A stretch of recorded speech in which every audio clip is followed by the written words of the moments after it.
Hey guys, sorry for the delay. As some of you may know from my Snapchat, we live in LA and people don't know how to drive, and someone smacked into my car, and so I was forced to pull over and obtain his information.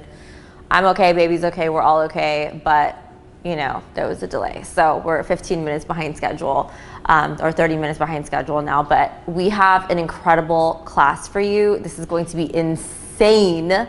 So I'm wanting to officially welcome you guys to DYFL again. This is a very, very important class because it is a 3-in-1 hair class. I have been getting so many requests from you for more hair tutorials and a lot of requests for Hollywood waves, even though I've done it before, but there's some new techniques that I want to show you and also some existing techniques, but I really want to show you different variances. So I have my beautiful Laura here. As you guys saw the video that we posted earlier, yeah, everyone thinks that we're totally related and they're shocked that we're not. Maybe we are. We might be somewhere down the road.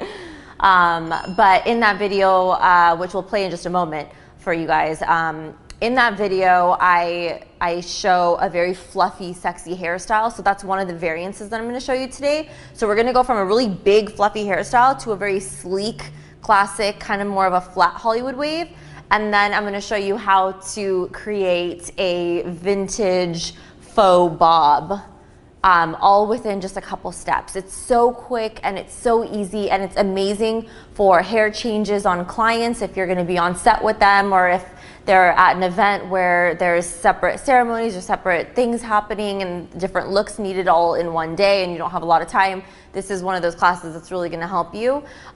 So if you have any questions for the Q&A, we're going to go ahead and play the video for you. This is the post that you are to ask your questions on, this one right here on my Instagram page. So go ahead and find it. That's my latest post right now, but if you guys are watching later on, then it's not going to be my latest, obviously. So you're going to go ahead and ask your questions on my latest video post, which is the hair one that I did on Laura.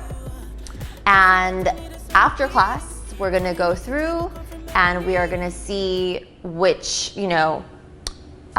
questions are going to be answered. We'll give you guys a little shout out like we normally do, and hopefully we can get through most of the questions during this class. If you guys want to start asking now, actually, because a lot of the curling and stuff is going to be pretty redundant for most of this class, so maybe Laura can ask the questions from your comments and I can go ahead and answer while I'm actually doing her hair. So that would be really helpful if you guys start asking now, preferably hair questions for this class, but if you guys run out of hair questions, no big deal. Go ahead and ask us makeup questions, any other questions, and if we're able to answer them, we will go ahead and answer them. So let's go ahead and talk about what we're going to be using in today's class. You guys know that I have my own line, my own collection with BombayHair.com, which I'm so freaking proud of because it took us so long to create it and to make it really special for you guys and affordable. So first things first, we are going to be using, thank you, ta-da! We are going to be using the Tamana hair extensions. These are the newer hair extensions that are not ombre. They are solid colors, but they have multi-dimensional highlights and lowlights in them. So it's not a very flat color. They're actually very, very stunning. Oh, do you see that? It's multi-dimensional tone. And it comes with a brush and everything. So this whole set comes with like 10 pieces, and it's so heavy. Like, we only used, I think, 4 pieces in her hair. I doubled them up, so I put 2 pieces at the base and then 2 pieces towards the middle somewhere.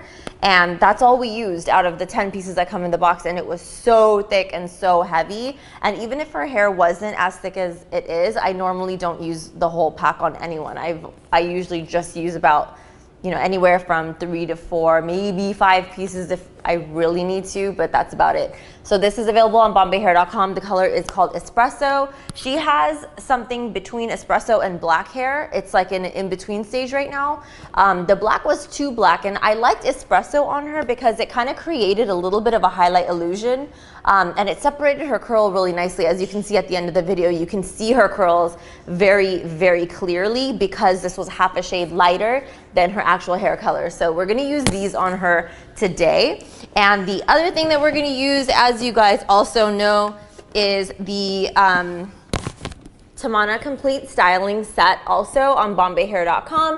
It basically comes with everything you're ever gonna need to style anyone's hair. So you have a full-size professional grade straightener. You have a 3-piece wand set for every color, every size curl. It's really amazing. And then you have the gator clips. And of course it comes with a warranty and a bunch of accessories too. So that's always a plus. So we will be using the middle size, which is 1 inch for her curls. And then we're also gonna be using, of course, my favorite hairspray. This is the Tresemme No. 5 hairspray, the strongest one.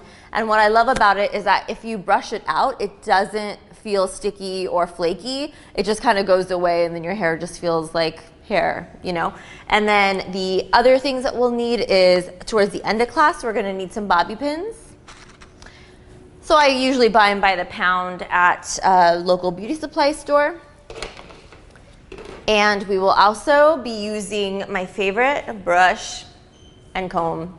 This is from Layla Milani, and it is her Miracle brush and her teasing comb. So that's also going to be used in this class. So those are the tools that we're using. Let's go ahead and get started because we have a lot to learn today, a lot. So I'm gonna turn Laura around. Yay! And I'm gonna start off by sectioning and prepping her hair from the back. So I'm gonna start with these bottom pieces and work my way up, just like you saw in the video, except the video didn't show all my secret steps. Now you guys get to see those. Okay, so just twist the top of the hair, and we're gonna use a gator clip to put it aside. This is the one that comes in my set. Okay, nice and strong. We're also going to be taking small sections of hair. We're gonna wrap it around and curl each section, and then I'm gonna tease and apply the hair extension right at the top, and then we're gonna keep going up section by section. And there's a lot of little secrets in there in case you haven't seen a hair class from me before. This might be a little eye-opening for you, so pay attention, write your notes, follow along if you wish to. And again, if you have any questions along the way, this is the post that you're going to be asking your questions on. It's that hair video post on my Instagram page where I'm doing Laura's hair, and you're just gonna go right to the bottom, comment your questions, and we will answer them throughout the class. So I will let you kind of refresh and see if there's any questions coming up, and then we'll answer as we go along.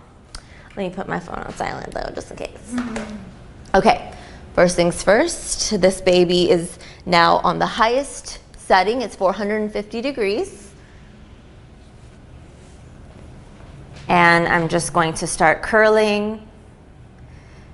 And we are curling all in the same direction for this particular class. But if you want a messy beachy wave, you're gonna alternate different directions. So some are gonna be to this side, some are gonna be to the other side, up and down, however you wanna do it. Now, when you let go of your curl, here's secret number 1. When you let go, let them go in your hand. Cup it, cool it off. If you wanna blow on it or whatever, I tend to just kind of shake it in the air to get some air through the curls. And I just touch and feel to make sure that most of the heat has escaped before I let the curls go. And I let it just rest on her shoulder for a second while I grab her hairspray, and we are gonna lock it in place with this hairspray. Bam. And we're just gonna let it sit there. We're going to keep doing that throughout the entire hair section at the bottom. And once we're done, then we can open up the curl and do all of our teasing and things like that. So notice how I'm curling the hair all in the same direction. We're gonna leave it like on the wand for a few seconds until I feel the heat coming through. And when we release into the hand, let it cool down. And the reason why we have to let it cool down is because if we let it release when it's still super warm, the curls will not lock into place. The curls will start loosening up And then once the curls are cooled down, then it's gonna lock into place. But by then, it's gonna be a very, very loose curl. So if you're looking for loose curls and nothing too structured, then go ahead and let it go. But I'm looking for very structured, very bouncy, very defined curls. So I do this. And now we're gonna spray and put it aside. I'm gonna continue throughout the rest of the section. Anything yet? Yes. So Beauty by Anna Galani wants to know, what is the best way to pin the tika on the hair? Okay, so Beauty by Anna Galani, what's the best way to pin the tika in the hair?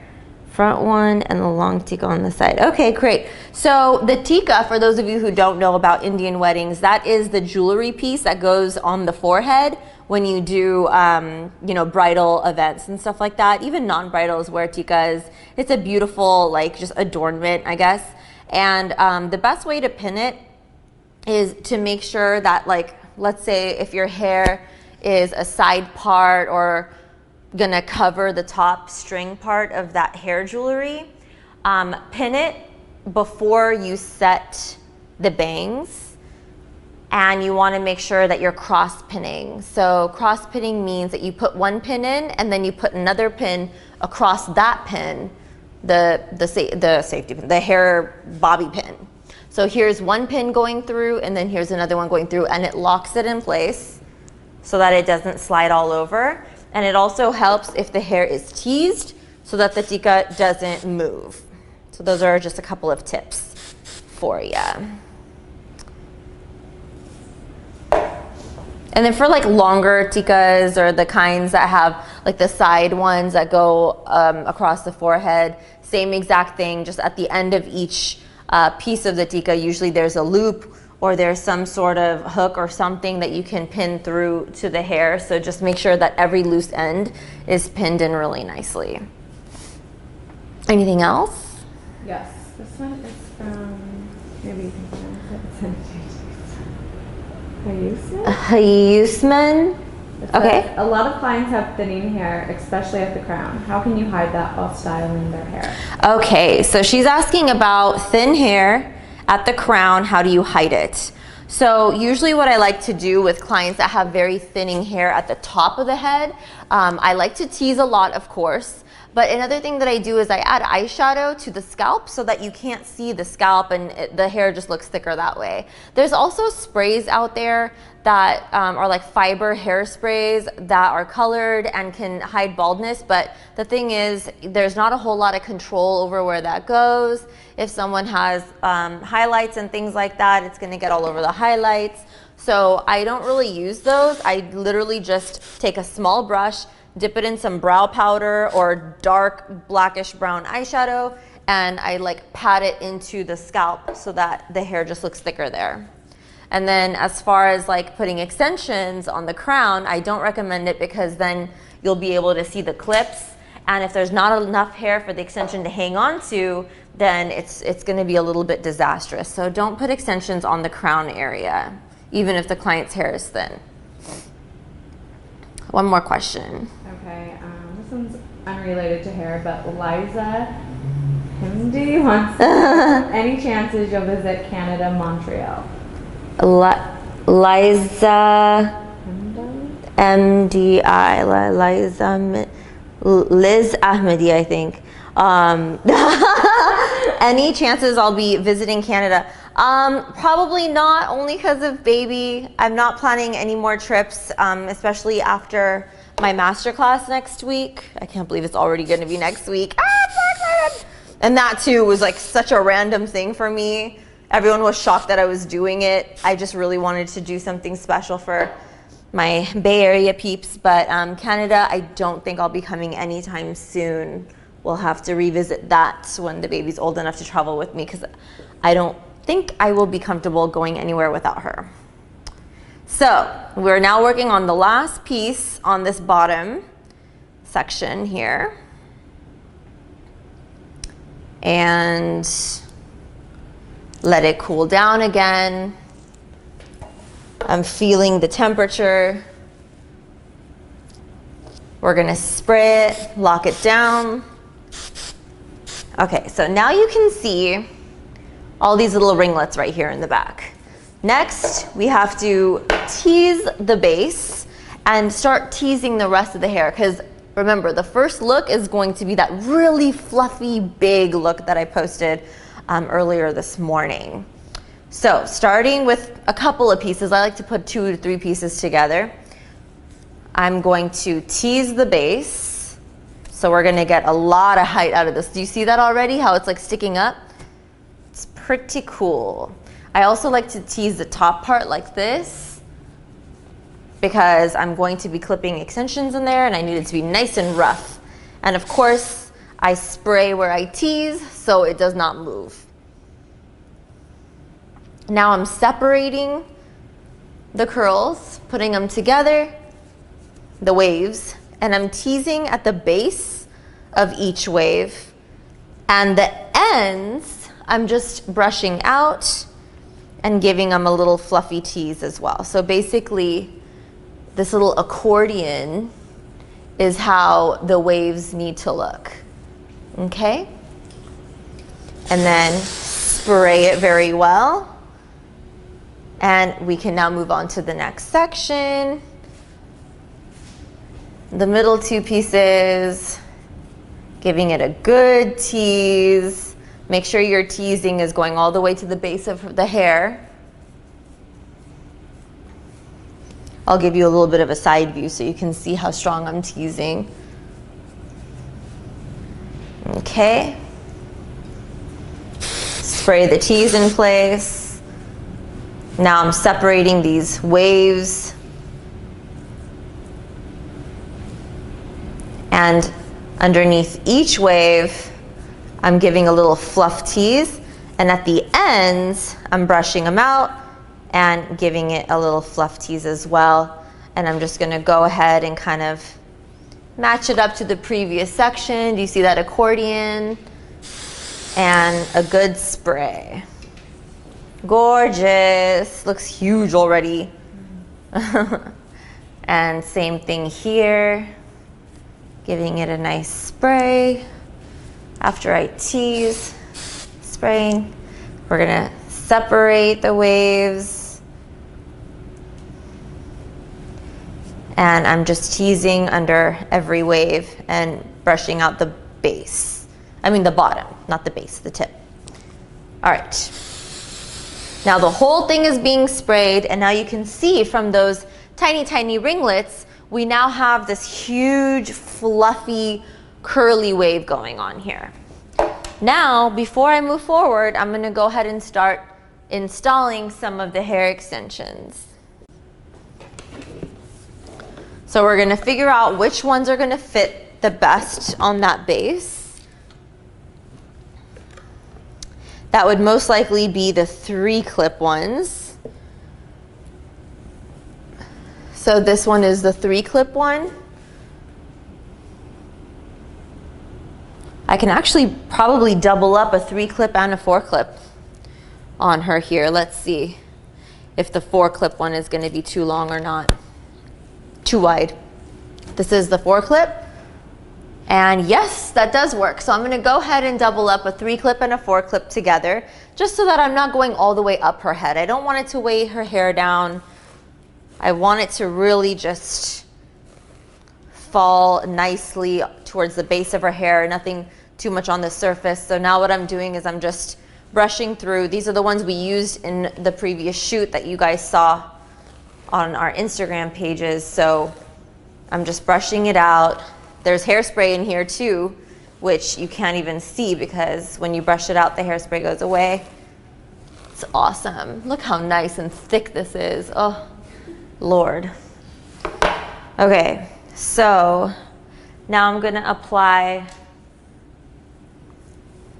the 4-clip extensions. I'm gonna start right at the center here.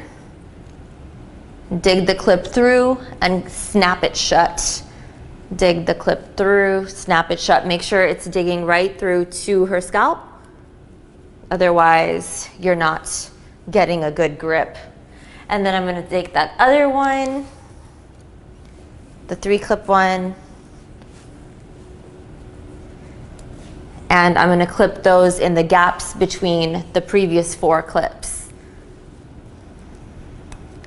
So it kind of just all works out and becomes one really super thick extension piece.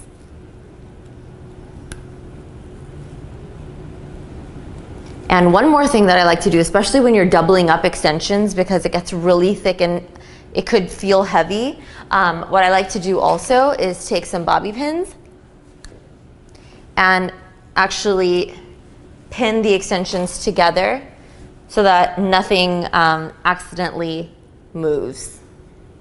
Okay, so now we can yank the hair and everything's gonna be okay. And I'm gonna go ahead and start curling these the same exact way we curled the previous pieces. So small sections all the way across. Make sure you're going in the same direction,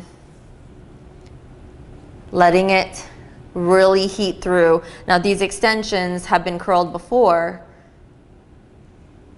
so I'm gonna curl them for a little longer so that it can take on a new form. And then make sure you cool it down before letting it go. So again, the same exact steps as before.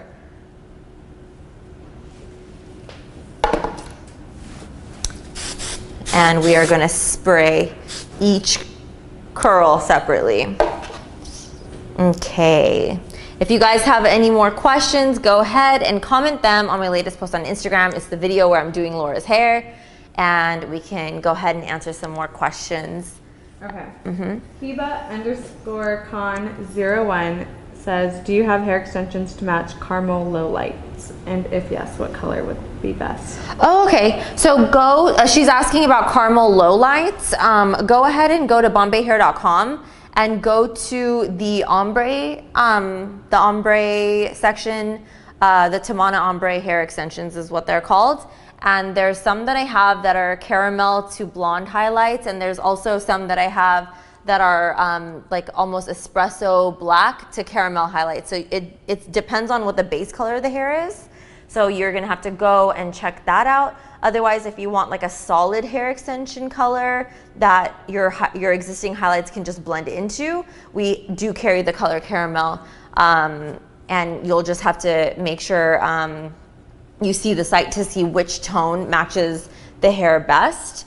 Another thing is Bombay Hair has a customer service chat feature, and they also accept emails of pictures of clients in natural light and artificial light so that they can help you match your hair if you're not sure, or if you're in between a couple shades, they can help you match to the closest shade. And then the other thing is this is 100% human hair. So if you ever want to dye it, if you ever change your own hair color and don't want to buy a whole new pack of hair, you can just dye the hair that you have with these extensions and do custom work on it too. She also asked what brush set would you recommend for starters? Okay, so HibaCon01, what brush sets would you recommend for beginners?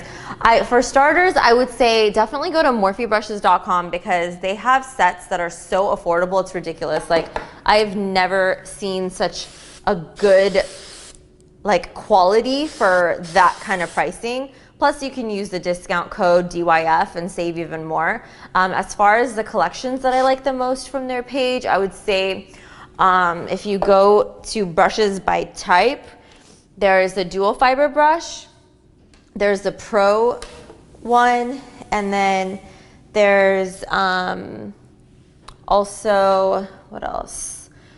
Oh, the Flawless collection. You're gonna love the Flawless collection. A lot of my brushes are from that one, and that's pretty incredible.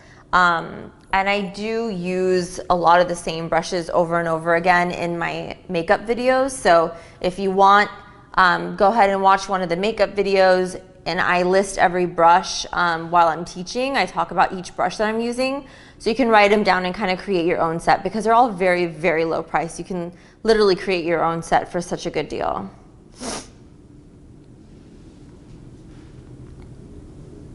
Okay, I'm gonna cool this off.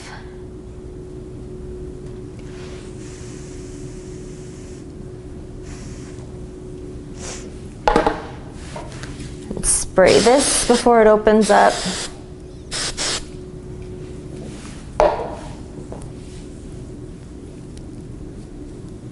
Almost done with this section, just a few more pieces left.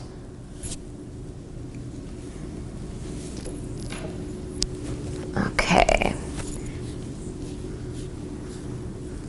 Again, I'm curling all in the same direction. I'm holding it onto the iron for several seconds to feel the heat going through. And then I let it go in my hand and I don't drop it until I feel like it's cooled down enough where it won't just lose its form.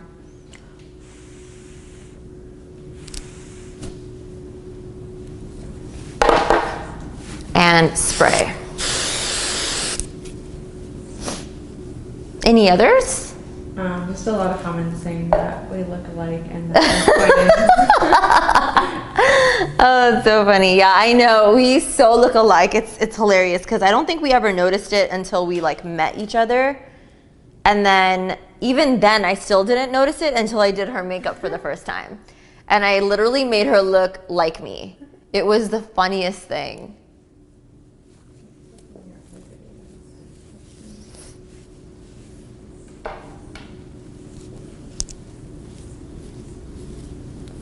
Mrs_Junior01 asked, what's the best to use for blending when contouring, brush or sponge, and which would you recommend?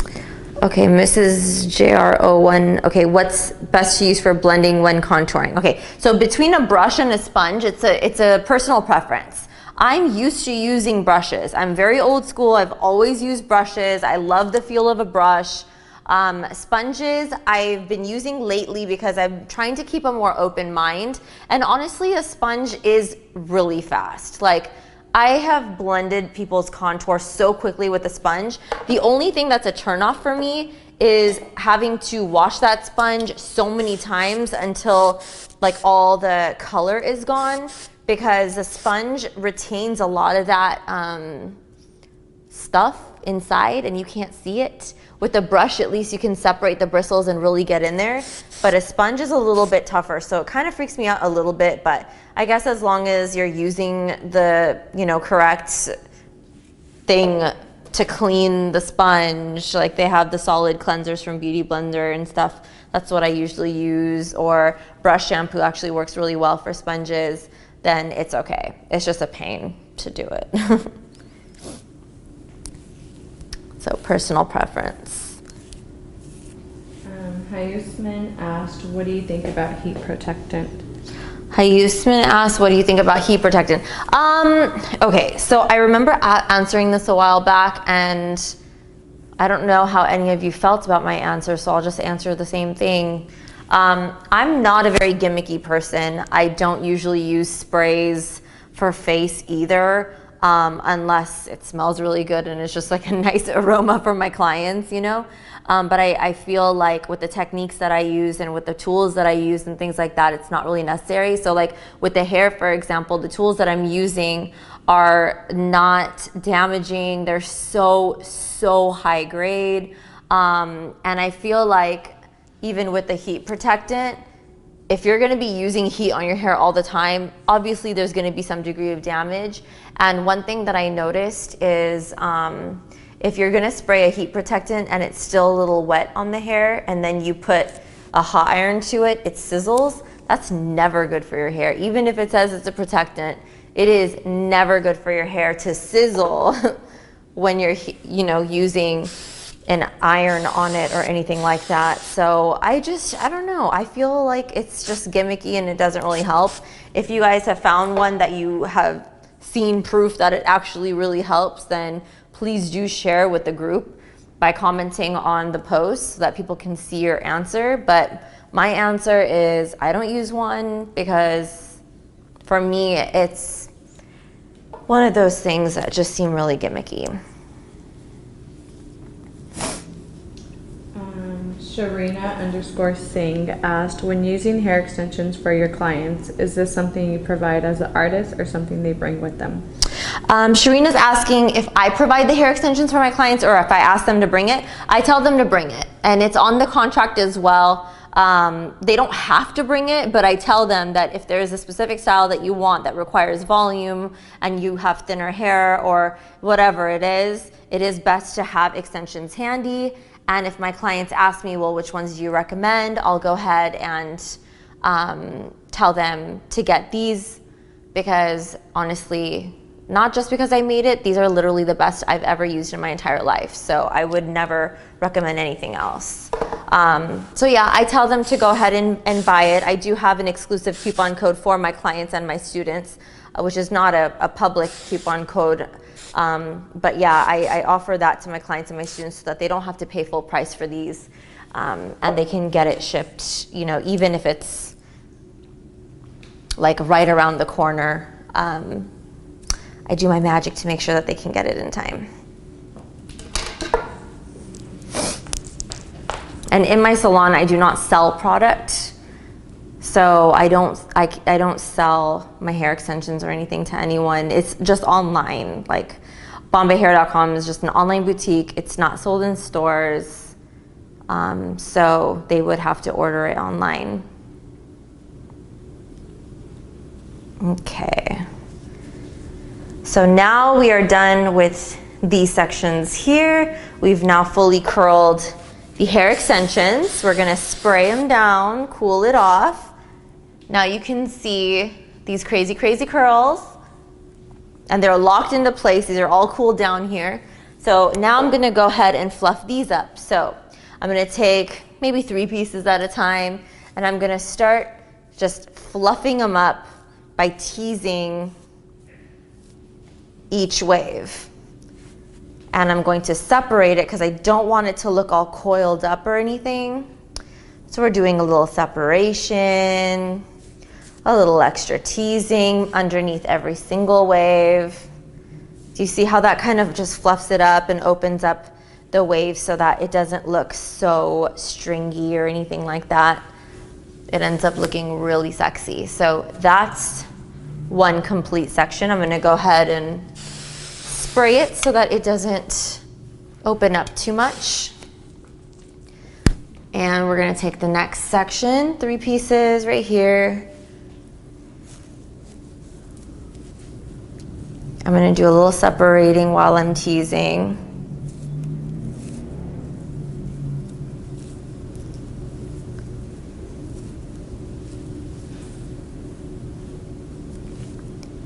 By the way, thank you all for all the love on Laura's birthday.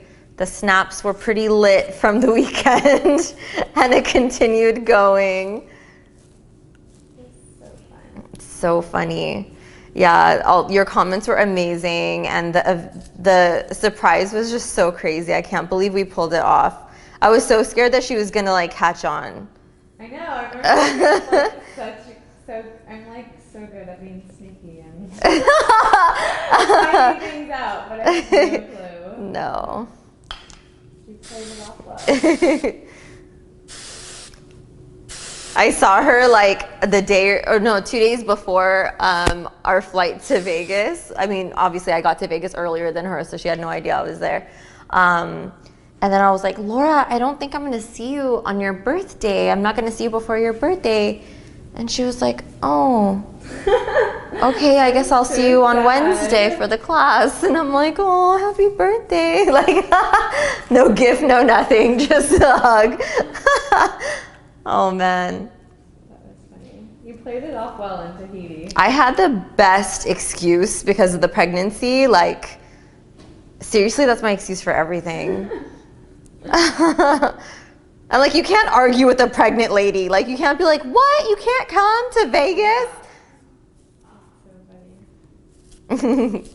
Even my husband thought I was crazy. He's like, are you serious? And you were You're gonna do this? I'm like, hell yeah, we're gonna do this. It was so fun. I really wanted to go to the Future concert though. I was so upset that he didn't let me go. Damn.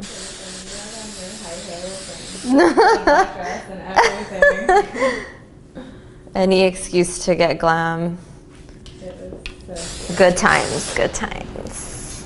Glow_Z asked, this question is not related to hair, but thought I would ask. There are videos on Instagram now with lashes that are put under the real lashes of clients, so basically in the inner lash line. Oh my gosh. Is that safe? Yeah. Okay, Glow.z is saying that she's seen videos of false lashes being placed underneath the client's real lash, so instead of on top, it's underneath. I've actually never seen that, and I would actually, if someone asked me to do that, I would refuse service. Because the glue then would touch the waterline and it can cause an allergic reaction to sensitive eyes. The glue is also, you know, it's ophthalmologist tested, but it's not safe and approved to put inside the eye. And technically you're not supposed to even glue the eyelash. You're supposed to glue the skin above the eyelash. So the false lash is supposed to sit on your eyelid right at the base of your real lash, not on your real lash, on, you know, the actual hair. So otherwise you could potentially rip the lash. So no, I can't believe people do that. I've never seen that. That's pretty interesting. But I would not do that. I don't think it would be safe at all. Okay, so next section, I'm just gonna go ahead and grab it from the top of the ear to the top of the ear. Make sure each of your sections are pretty even. You don't want anything too crooked because then the Hollywood wave later isn't gonna come out so perfect.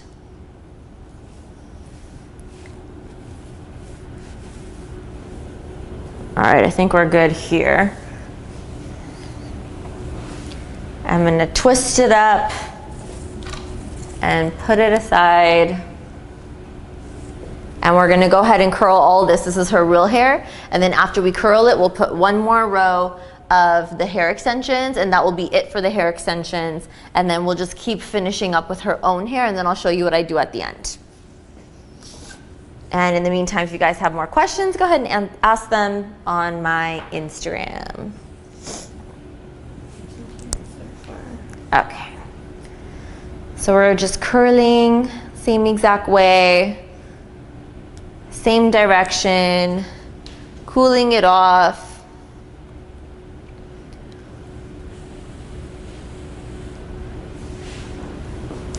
Glam and Subtle wants to know how the accident happened. Oh, Glam and Subtle. Okay, so the accident this evening on my way here, I'm not gonna lie, it rattled me up and I was really upset. Basically, all the cars in front of me, including me, we were all stopped in traffic. So, and then the guy behind me, I mean, he was a really nice guy. Yes, it was obviously his fault, he hit me, but like, at the same time, I saw, like, I could literally see his face in the rear view. Like, I'm very aware of my surroundings, especially now, I'm like paranoid all the time. Usually Kushal drives me, my husband drives me everywhere, or he'll accompany me. Like this morning, we had a shoot somewhere far, so he drove me and made sure that, you know, I wasn't falling asleep or anything. But then for this, like, he's so exhausted. I really work him hard, and so I was like, I'll just go, whatever. And so yeah, the guy hit me and I pulled over. I was like, really? Seriously? Really? Right before a class? Come on. So I pulled over and I gave him some prego psycho yelling. I literally flipped out on him. Like literally I flipped out, and he was shocked when he saw me come out of the car pregnant. I yelled at him, I said a few words. And then I was like, just hurry up and give me your information. I'm late to work, I have to go. And so he was very apologetic, and I mean, he explained to me that he slammed on his brakes, but the car skid, and I saw it. Like I saw that he slammed on his brake, like I saw the look on his face, and I saw the smoke coming from his tires skidding. So I know that he wasn't lying or like on the phone or anything like that. Like I saw him, so it is what it is. It happens. It's Los Angeles. There's traffic. Things happen. Baby's okay. I'm okay. It was like a bumper car smash where you're just kind of thrusted forward, but nothing really hit me as far as like the steering wheel or anything. I was pretty far. Plus, when you're pregnant, you can't be right behind your steering wheel. You have to have so much distance. So like, no, the steering wheel didn't hit me or anything. I'm fine. So, Oh, this company, Belly Bandit. I wanted to Snapchat about them, but I was running late. I'm wearing their belly support and it has a back support. So thank God I was wearing that as well as my seatbelt, because literally, like, I don't think baby moved at all. My belly stayed intact. It was like so tight around me, like everything felt fine. So good timing as far as that. I literally just threw on that belt, the belly support belt, right before leaving the house. So I was protected. Thanks for asking though.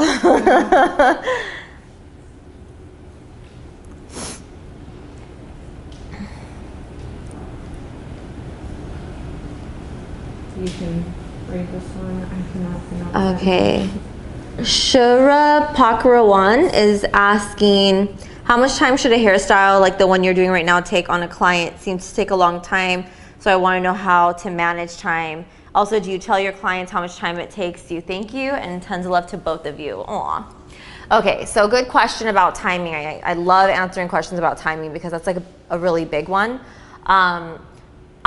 Whenever I have a hair client, I like to schedule an hour and a half. Even for makeup, I like to schedule an hour and a half. I feel like that's a really safe amount of time in case of delays or in case I'm just totally hitting it off with a client. We're chatting and just having fun and snapping and doing crazy things. I don't like to rush my clients at all. I like to have an experience with them and I like to be really friendly with them. So I like an hour and a half. If it's gonna be like a really crazy, wild, like intricate updo, then it's gonna take closer to 2 hours. But this style should take an hour to an hour and a half. Usually I could get it done in an hour if I'm kind of focused, but with the pregnancy also, I tend to get distracted. So an hour and a half, I would say. And yes, I do tell my clients how much time. So I usually, like, let's say a client texts you to book an appointment and they're like, hey, do you have availability on Friday? I ask them, okay, what do you need and what time do you want to be ready by? Not what time do you want to come in? Because clients assume that everything takes half an hour to an hour, and that's just not realistic sometimes. So I tell them, what time do you want to be ready by? And then I ask them to send me pictures of what they want so that I can tell them exactly what time to come in so that we can finish on time. And that's how I do it. And it works. Works out really well. Another question from Sharina Singh. She wants to know, when traveling to a client, bridal or non-bridal, what do you require from them as far as space you'll need, lighting, and chair? What was her name? Sharina Singh? Okay, so Sharina Singh is asking, what do I require from my clients when I'm doing on-location services as far as like table, chair? And the reason why I'm repeating everything Laura's saying is because I have a mic and I don't want you to like not hear her. So for those of you who are hearing Laura, I'm sorry that I'm being annoying and repeating every question. So I require a chair and a table and close proximity to an outlet so that I can plug in my hot tools. You know, sometimes I'll bring my own, I don't really do house calls anymore, but I used to bring my own extension cord sometimes just in case. And as far as lighting, I like to be by a window or a balcony lighting so it's natural. But I know that a lot of Indian weddings are so early in the morning before the sun comes up is when you're like actually doing the glam. So at that point, for the hair, I don't really need any specific light or anything, but for the makeup, I do want to make sure there is a light source on her, like directly on her. So as long as there's a lamp or something I can use. They also have like traveling lights for makeup artists. Like Glamcore has their traveling light. You can even take a ring light if you're really particular. Just take a ring light. And they have travel bags for ring lights, which is really easy to use. So you can, you know, definitely do that. But it's not like I take a director's chair or anything. I don't do a lot of house calls. So when I do, I don't mind kind of bending and not being in the perfect posture one time. But usually I do hair first. So by the time the hair is done, the sun is usually out. And so I can face the client to the nearest window and have amazing lighting for the makeup by then. And there have been times where I've done weddings where there was no chair available for us, so the poor bride would have to sit on the edge of a bed or something. So horrible. But you know, you just have to work with what you have. You can't be a diva. It's the bride's day. The bride is so stressed. The family is so busy hosting their family and dealing with all of their demands. And sometimes they're sharing one little bathroom, you know, whatever it is. You cannot be attitudey. You cannot be demanding. You have to just work with what they have with a smile and deal with it. Just deal with it, whatever. I hate hearing stories where artists are being divas on someone else's big day. It's not right. There's ways to be assertive and get your point across without adding stress to your clients. Okay, look how pretty her hair is. Oh my God. Can you see? Wait, yeah. Can you see it all? No, not so much. Anyways, you'll just have to see later. Okay, so I'm giving it a good final spray there. And now we can clip in the final two pieces of extensions. So I'm going to brush this piece here, separate the waves, the old waves that were here from before. We shall clip this in, starting right at the base, the scalp. Ta-da. And the final piece that we're going to be using, so total only 4 pieces of hair are being used for this style. Alrighty.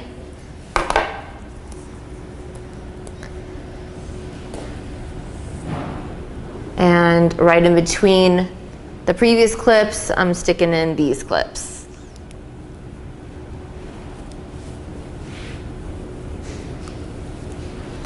All right, now that's done. Just as a precaution, I always love to throw in some bobby pins just to make sure while I'm curling nothing gets loose or anything, because I do handle the hair pretty strongly. Okay, and now we're gonna just curl again the same exact way we've been curling this entire time, no difference.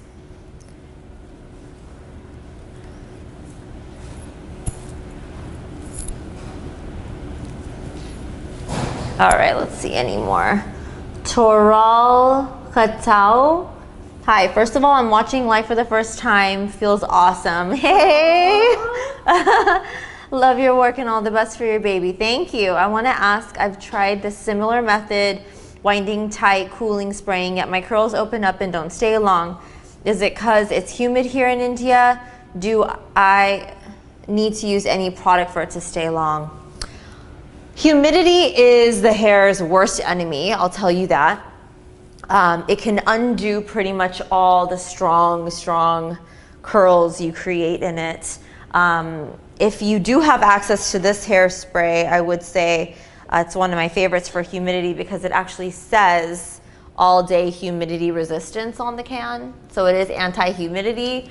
I actually used this in Cancun during a wedding in November of, I think it was last year or the year before, where I had a Cancun wedding, and it was so humid, so sticky, and I had to do a Hollywood wave for one of the events, and then I had to do an updo for another event. So all of the events basically required me to have curls in her hair, and she had kind of curly or wavy hair to begin with, so I had to straighten up the root and all that. And I did notice it was quite challenging, doing everything, but her curls did last because I used a ton of that hairspray to prevent the moisture from leaking through. So it could be the hairspray as well. If you are able to get this particular Tresemme, that would be definitely beneficial.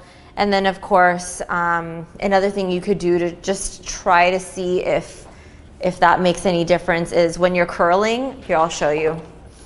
When you're curling, instead of letting it go right away, what you could do is like keep it in the coil, in this curl, and just pin it to the hair. And then after all of the curls are done, you can open up all these curls at the end and then, you know, fluff it out and spray it and see if that helps.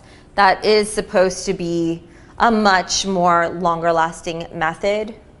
So check and see if that makes any difference for you guys.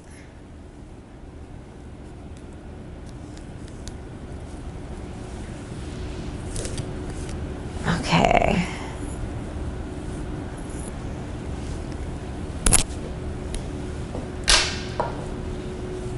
We're going to check for more questions. Heba Khan Owen wants to know, can you achieve these curls with a straightener, or do you need a curling one for this look? Okay, good question. So Heba Khan's asking, can you achieve this from a straightener as well, or do you need a wand?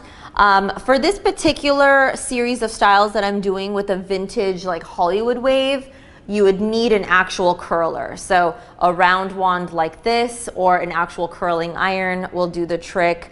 I've done it before with a straightener. It's just not as easy to sculpt the curls into the wavy texture that we're looking for. So I would absolutely recommend using a wand for this particular look. If you're just looking to curl the hair and create nice big fluffy waves, but not all in the same direction and not all like that classic Hollywood wave thing, then in that case a straightener would be fine. But keep in mind, curling wand kind of twists the hair as well, and that keeps the hair from falling out. Oh, and then the previous girl from India that was asking about the hair falling out, check and see if you're wrapping the hair correctly on the wand. I'm gonna do a really slow motion one for you guys so you can see what I'm doing, because I know a lot of people that do it very differently, and I don't want to say it's incorrect because I don't believe in that word. I feel like, you know, depending on the outcome that you want, you can do things however you want. You know, if it works for you, it works for you. But to me, this is pretty much incorrect if you're trying to do this style. So let me show you the incorrect version and the correct version for this hairstyle that I'm teaching. So here's a section of hair, right? So a lot of people, what they do is they'll put the wand underneath. And do you see what I'm doing here with the ribboning? I'm wrapping it around, and there's no twisting of the hair. All the hair is literally ribboning around the wand. So there's no twists in the hair. It's just like a ribbon. That's not what you want to do, because this is what happens. It becomes a spiral and it becomes very limp. Do you see how bouncy these curls are and how limp this spiral is? So that's not what you want to do. What you want to do is not let go of the ribbon and twist it as you're turning. Here's a slow motion. I'm not letting go. I'm literally twisting my wrist as I'm going around. And you can see now there's twists and coils on this curling wand, and that's going to add to the strength and the texture of your Hollywood waves. So this is what you want to be doing. The other way does open up very quickly, even if you cool it down and everything.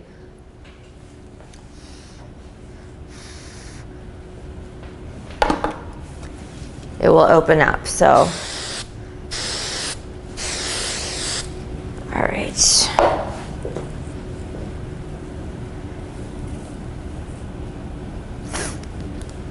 Next section.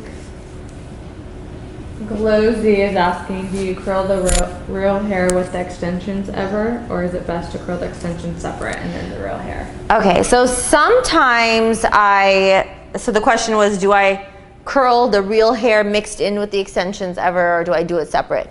If the extensions are thick, I do it separate because I really need to make sure that there's enough heat that goes through the extensions. Like these extensions from my line with Bombay Hair are super thick. They're heavy, they're thick, and I like to just make sure that they get a little extra heat time, where real hair doesn't need that much time to curl. Real hair is naturally damaged because it has seen the sun and it has seen chemicals and it has seen a lot of things. Even virgin hair is more damaged than this hair because of the sun and the pollutants that are around us. So I don't like to put that much heat on real hair. I like to put more heat on the extension hair because of the quality. But if my clients bring hair extensions to me that are not very thick, so extensions are very thin, then sometimes I'll go ahead and, oh, that's why the safety shut off. I was like, how come this curl didn't curl that well? By the way, the 3-in-1, the straightener and the wand has a safety shut off. So after an hour or whatever, it'll automatically shut off. You have to turn it back on. That's for your own safety in case you leave it on. So I'm just gonna recurl this one because I'm like, what the hell just happened? So yeah, basically when a client gives me really thin hair extensions to work with, then I'll go ahead and just mix it in with the real hair sometimes just to save on time. But thick hair, I do separate. Okay, School 77 wants to know, it's not related to hair, but I use NC42 foundation to set my under eyes. What MAC powder should I use? I don't want to go ghost lighter on my skin. Please answer, Tam. Okay. Okay, so if you're using NC42 foundation under the eyes, what MAC powder should you use? Usually powders over creams turn up darker, so I wouldn't say use NC42 for powder because it's going to oxidize and it's going to look darker under your eyes. I would say NC40, NC35, even NC25 if you don't have dark circles. If you have super dark circles, then NC25 might be a little ashy, so you might want to try a 30 or 35, maybe even 40. But definitely go to MAC and try them because it's so funny because you may think you're one color, but it ends up looking so different when you're putting it on over makeup because the makeup color from underneath will change it, and then the oils from that makeup and the oils from your skin will make the powder and the makeup oxidize and look darker throughout the day. So you should go a little bit lighter under your eyes as far as the powder setting in general, in my opinion. Okay, Natty Makeup Art wants to know, says, hello Tamanna, congrats again on your little princess. Thank you. My question, do you ask for a picture of what the client wants before they come to see you to figure out how much long it would take, or you give all your clients the same amount of time no matter what they want? Usually, so when I'm scheduling the clients without knowing what they want, I'll go ahead and schedule an hour and a half for a makeup appointment or an hour and a half for a hair appointment, or I'll schedule 2.5 hours for both. I know 1.5 and 1.5 equals 3, but that includes a lot of the chatting time. So it's not like the chatting is going to be doubled. So I do 2.5 hours for a bride, sometimes 3 hours depending on, you know, their specific look. So when they first book me, I try to ask them what their look is. If they're unsure, then I'll just go ahead and give them the hour and a half for hair or hour and a half for makeup, or 2.5 hours for both. If it's a non-bridal, if they're like, I just want a simple look, then I'll just schedule them for 2 hours for hair and makeup, or, you know, whatever, 1 hour for hair, whatever it is. But I do tell them, please text me pictures of what you're looking for, because I do want to make sure I'm prepared, and I want to make sure that they're well aware of the time restraints, if there are any. So, and I did answer earlier that I ask them what time they want to be ready by, so that I can add that time beforehand and tell them what time to come, instead of me asking them what time do you want to come, because they may not be ready in time. Artistry by Artie wants to know, are you going to do a class on the Black Widow hairstyle? Please do, it's amazing. Oh my gosh, yes. So where is she? Artistry by Artie. So I did this Black Widow hair and makeup. I called it Black Widow only after I saw the video because I was like, oh my God, this totally looks like that. But we weren't really like going for it originally. We were just going for something really dark and glam.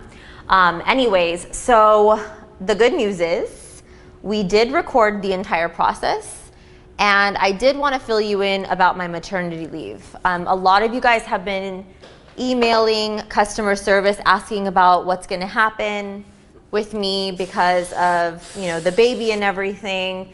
Am I going to leave for a while, or am I staying, or whatever? The answer is nothing is changing on DYFL. I'm still teaching all the way up until I possibly can stand, you know, until the baby comes out, basically. Maybe my water will break in front of you guys, who knows?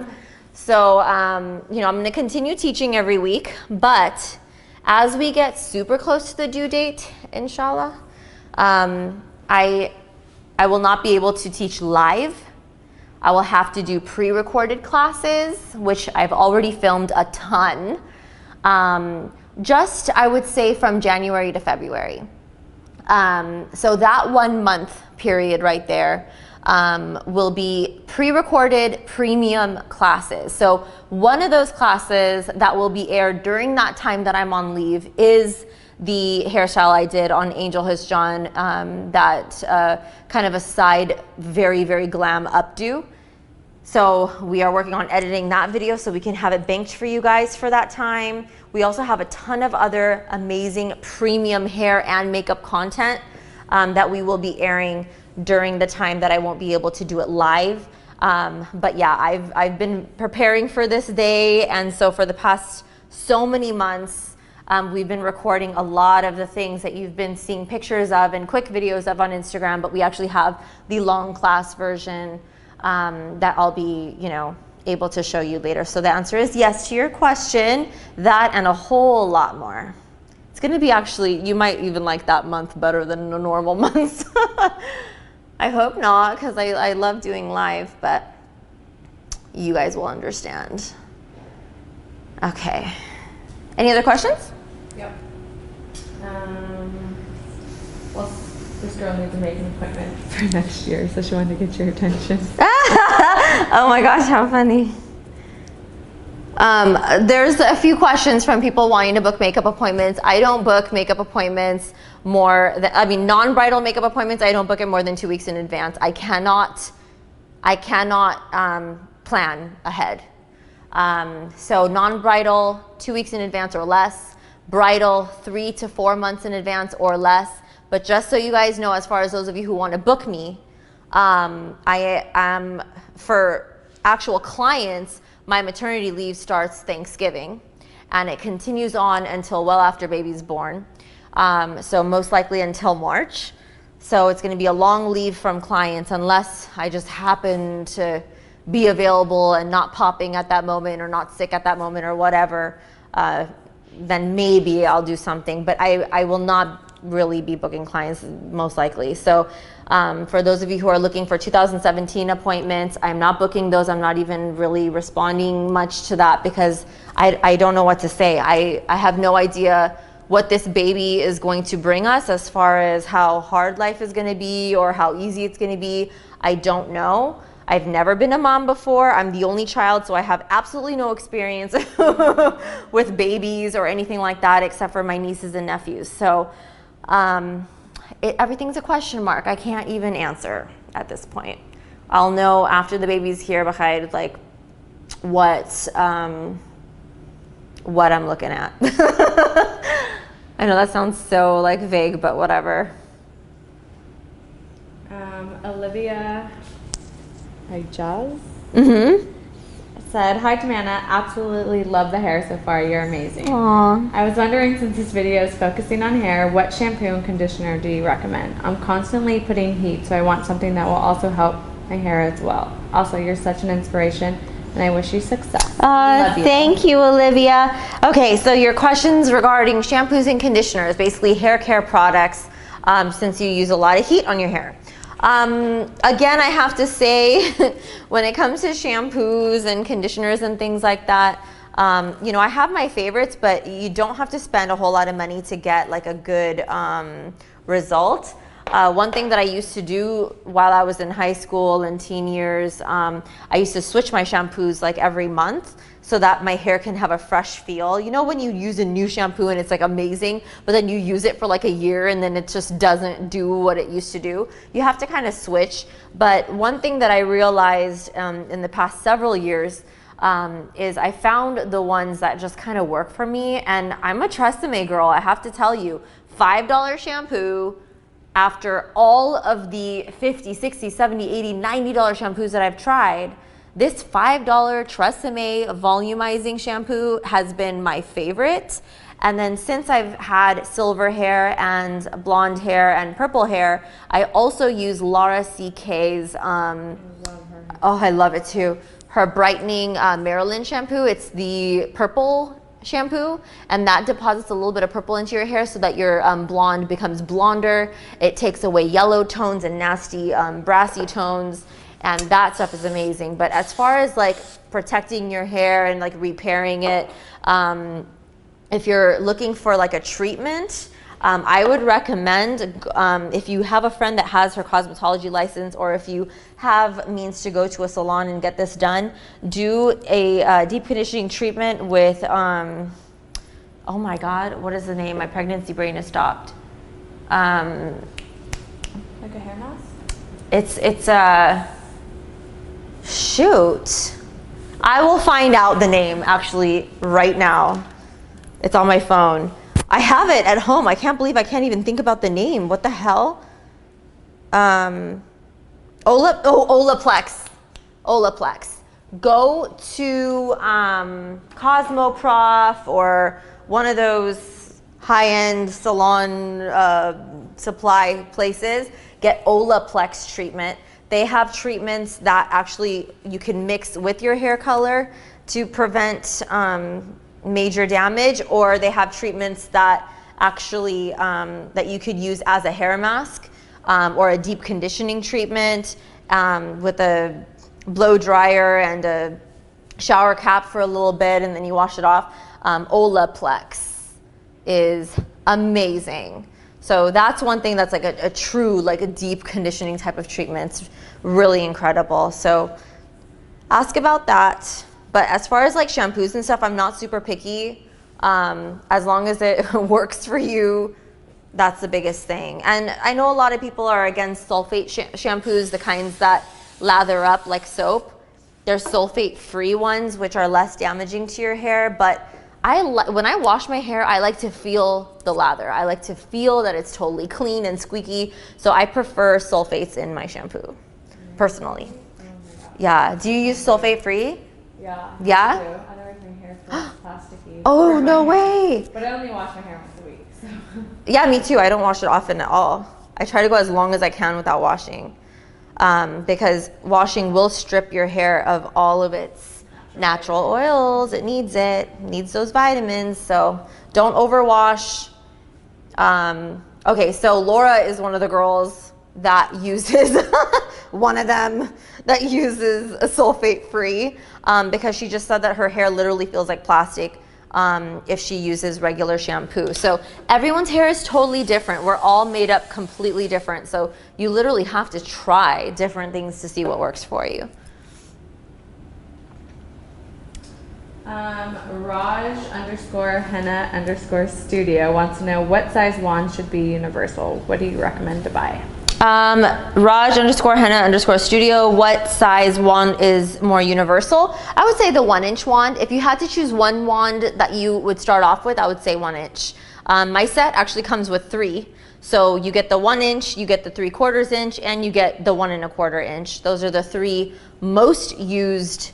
I didn't want to add all those other in-between sizes. I think it's just BS. No one ever needs to use those. It really doesn't look any different from any of the others. Those are the main ones that matter. And so I didn't want to fill my kit with crap that you're never going to use. So my kit has those 3 sizes, but the one that I use the most is the 1-inch, which is what I'm using today on Laura. Mannycool786 says, hi Tamana, congratulations, motherhood is amazing. Thank you. You'll enjoy it to the fullest. Thank you. My question is, My hair is very silky and my curls always end up opening before any event. I've tried a lot of hairspray. Please recommend a product for silky hair for the curls to stay. Thank you, loads of love and best wishes. All right, so her hair is super silky, she says, and she's looking for the right hairspray that can hold her curls so that they don't just fall out because they're so silky. And again, this is my #1 hairspray for every single hair type, no matter how fine, how silky, how thick, how coarse, whatever ethnicity you are, this is the one. Like, I recommend this to everybody. Again, it's like $5, sometimes it's $3. It's amazing. And it smells good, actually. It doesn't smell offensive or anything like that. This is the one that you need to try. Look at her hair. Oh my God. I can't right now, Laura. This is insane. This is so big. It is crazy. So now we just have to do the top couple of sections, and then I'm going to show you the variances, which are really fast. So I know this class is like super long, but I really wanted to show you all in one class because you guys have to see how easy it is to switch between styles. Okay. Shammy_8 says, hi Tamanna and Laura, I can't wait till your masterclass in San Francisco. Yay! I just want to congratulate you on your baby princess, and Laura, happy belated birthday. You looked amazing on your birthday. Tamanna is truly an amazing artist. Aww, thanks. Laura's gonna be there, by the way, at my masterclass. I'm gonna be trying to follow along. She's gonna be a student, actually, for it. All right, so we are now curling the final few sections. Again, same way.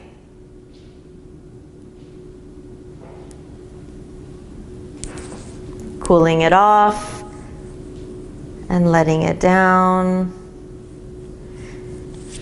If you guys have any questions for Laura, you can also direct them to her, and she also, oops, did I totally spit on you? I've been salivating like a lot more since the pregnancy. Sorry, you'll need an umbrella.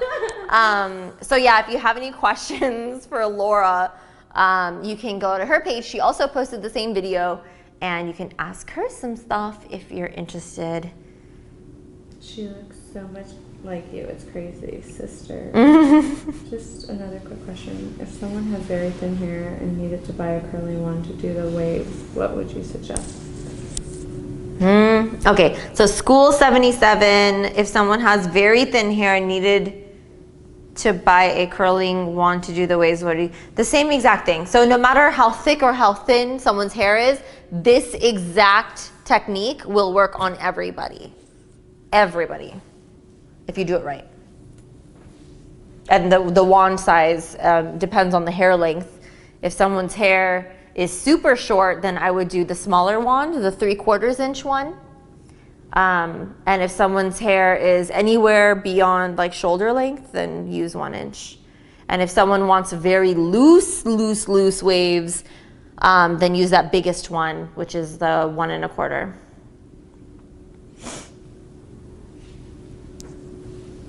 That cool down.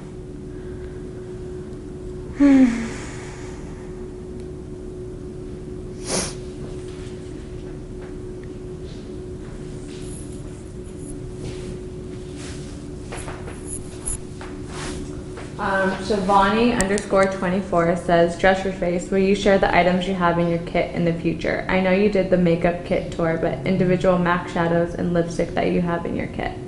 Okay, so Shivani_24 is asking about the individual colors in my kit.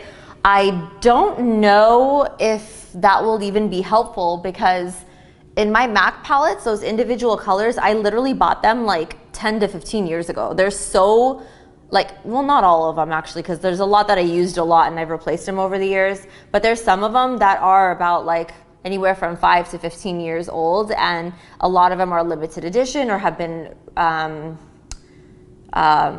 discontinued. So I don't want to really get into all that. Same with the lipsticks. Most of them are limited edition lipsticks.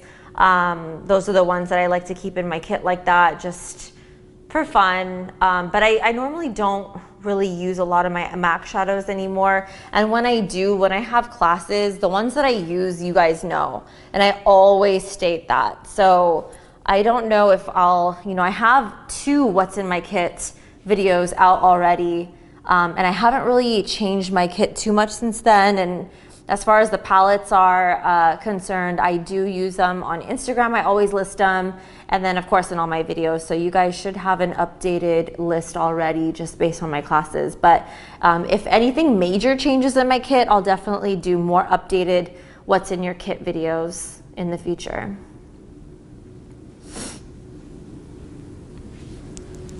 Let that cool down.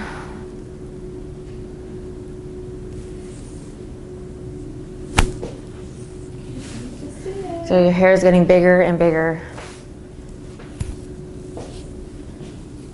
Okay.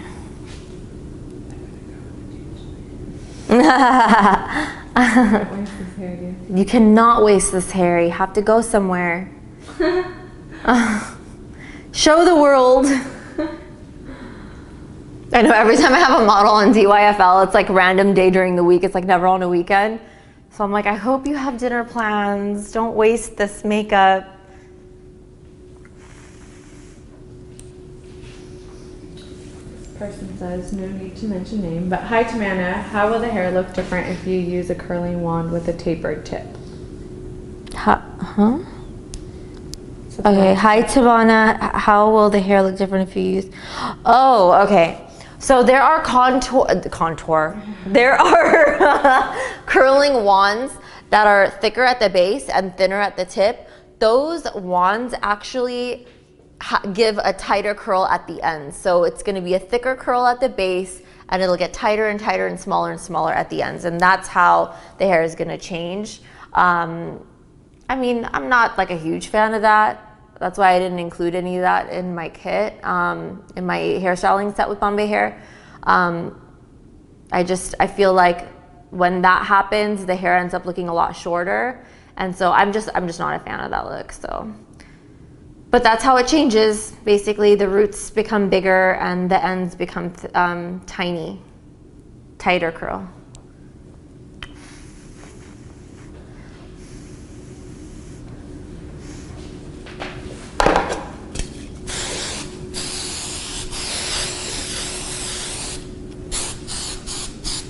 Okay, any other questions?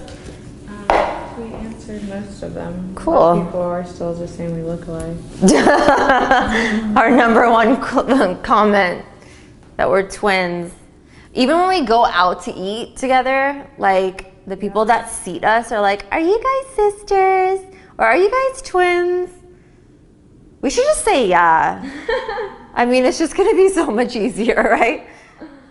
Instead of explaining that we don't even come from the same background.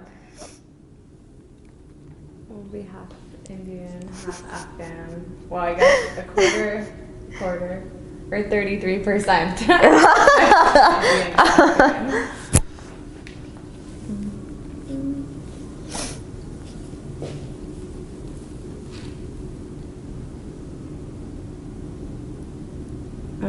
We have another question. Okay. You can read the name.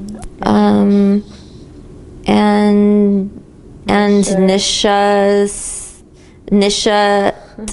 says, and Nishat says, I have fine hair that doesn't tease well. I'm not sure if I'm doing it right out of fear of damaging my hair. How can I tease my hair in the crown for volume without it looking like a bird's nest and also have it stay? Okay, so for thin hair, and also for those of you who are just not wanting to damage the hair, there are certain products that can help you obtain a bigger tease on the top. There's one thing that is from Layla Milani. I'll show you what that looks like. It's I'll hold it here. It's the Big Hair Don't Care powder.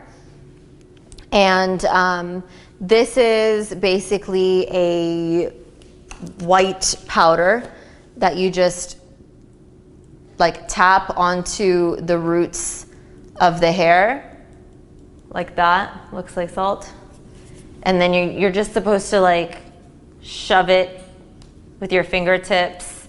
And as you do that, it kind of like fluffs up the hair and it gives it a little bit of that dirty, grimy feel. So if your hair is really thin and really silky, it'll dirty it up enough so that you can create a little bit more fluff from there. And then when you get in to start teasing, it helps you tease a little bit better because it basically gives you that texture that you're missing. See how easy that was to tease, and I didn't even spray the base of that yet. So I would try that and see if that helps. Otherwise, I'm not really a huge product person. There's very few products that are in my kit that I would recommend. That's one of them. And there are, teasing hairsprays out there that are really just, all they are is like a super rough hairspray that allow you to tease minimally so that you're not overly scratching your hair. But keeping in mind that those hairsprays are probably going to damage you anyway. So, teasing is just one of those things. If you're trying to look for a lot of volume on the crown, you may just have to tease and get it done with. But I would give that powder a shot. I think that powder should definitely help you to a degree. So now I'm just going to show you how I tease. I go right up in here. I get in. And I'm pushing the tease all the way down to the scalp so that it actually stands up the hair like that. And then everything else, super smooth. And if you want, you can hold your hand under it before combing the rest down so that you're not flattening your hair again. And then it actually stays with this like height. See how it like fluffs up and out? It's because I picked it up, I teased it hard. All this tease gets pushed down. So it's like a prop for the hair. And then I put my hand here and I smooth out just the surface so that you can't see the rat's nest. And then when you slip your hand out, you have this like permanent bump it in your hair. It's really cool. So you can try that method as well. I'm just gonna go ahead and spread her out here. But yeah, you can try that method as well and see if that helps. Fluff. Okay. Damn, girl, you have a lot of hair. I'm all, yeah, it's gonna be a 2-hour class. Yeah, no, it's gonna be a little longer. It's already, Well, we started it's already like 7. Oh yeah, we did start late. 5:15. Oh, it is gonna be a 2 2-hour hours. class. That's good. Oh, yay. Okay, we're gonna fluff and tease, fluff and tease, fluff and tease all the way down, separate and spray. Make sure you're spraying that tease as well so that it doesn't move. So amazing. And we're gonna do this last section, and then after this, I'm gonna start working on her crown. And that's pretty much the same exact way, but I'll show you some variances with the crown.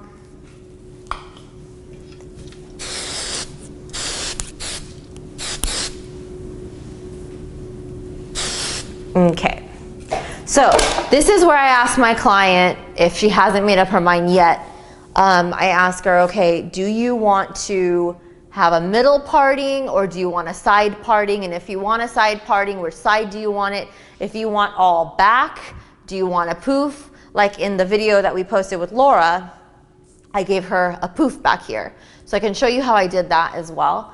But eventually we're gonna do that S-wave, so I'll show you that too next. So for the poof, what I did was I started to do horizontal sections. So I started just bringing hair back in a horizontal line. So there's a section going this way instead of going around in a U shape. I started going horizontal once I hit the crown. So we'll start curling our hair this way and teasing it this way, so it all just kind of falls back.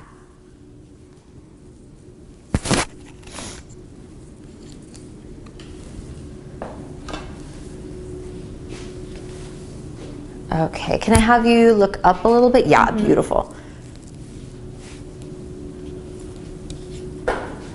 So again, we're curling in the same direction, just the sectioning kind of changed a little bit. And then if you have any questions For Laura, you can comment them on her latest post on Instagram, which is our video. If you have questions for me, comment them on my post. Or you could always tag each other or whatever. Can't wait to see it. I know. We're reliving that. It was so funny because when I first did this on her, she didn't have a mirror, obviously. So she would see herself like once in a blue moon on the monitor that we have here. But at the end, it was so funny. We like put that in the video. Like she literally, like that was a real reaction at the end of the video. Like she hadn't seen herself and she was like, oh my God. And then she realized, oh wait, I'm filming. Like, let me pose. Feel heavy. Oh, it didn't feel heavy? It That's doesn't good. feel heavy. It's big, but it doesn't feel like. There's a lot of air in there, yeah. It's just very airy, fluffy, light, yeah. Cool. And that's the thing. That's why I like to put extensions at the bottom half of the hair and not the top half of the hair, because if you do put extensions all the way at the top, it will feel heavy. It will start to weigh your hair down. You're not going to get that beautiful lift with your real hair because the heaviness of the extensions are going to weigh them down. So I almost never put extensions on the very crown.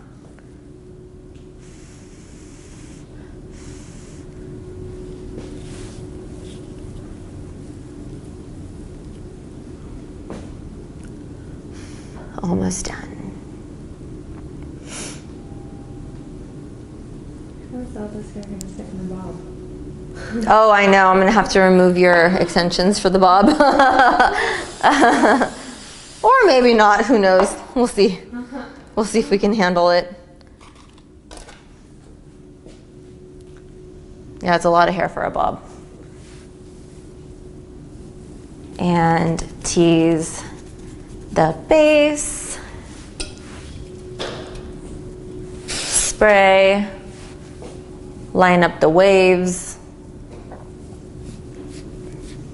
And get some fluffs up in there.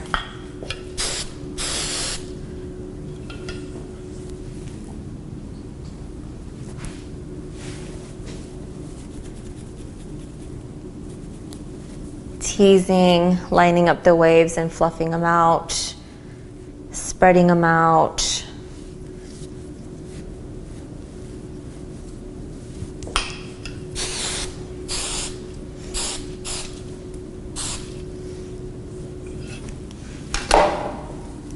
And now for the last couple sections, go ahead and look up again. I'm such a shrimp.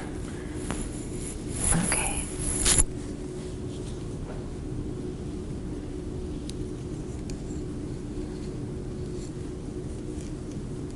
All right, we're good there. Same curling method 2 more times. So we're gonna do this section and then that very, very front section, and then I'll show you how I do the poof. And there's a little trick, a little secret trick that I have for the poof as well. So definitely pay attention to that.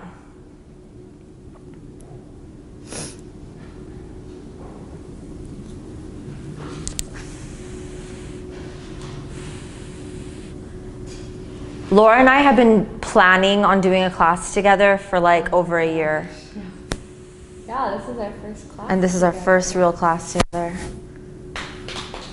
And it's only the second time I've done her hair, right? Yeah. Yeah. I've only done your makeup twice and your hair twice. I love them both. That's crazy. I wish we were making hair. It's like doing my own makeup. It's so funny. Yes, yes, yes. Just in case you get tired, I'll just take pictures with people. Yeah, exactly. No one will know the difference. Laura's gonna do the meet and greet for me. I'll just stuff your belly with a pillow or something.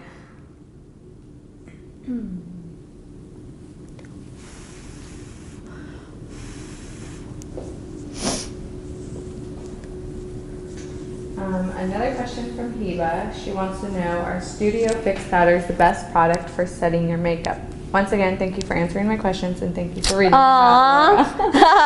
so far. Loving my membership and learning. Oh my God, I cute. love you. Thank you so much, Eba.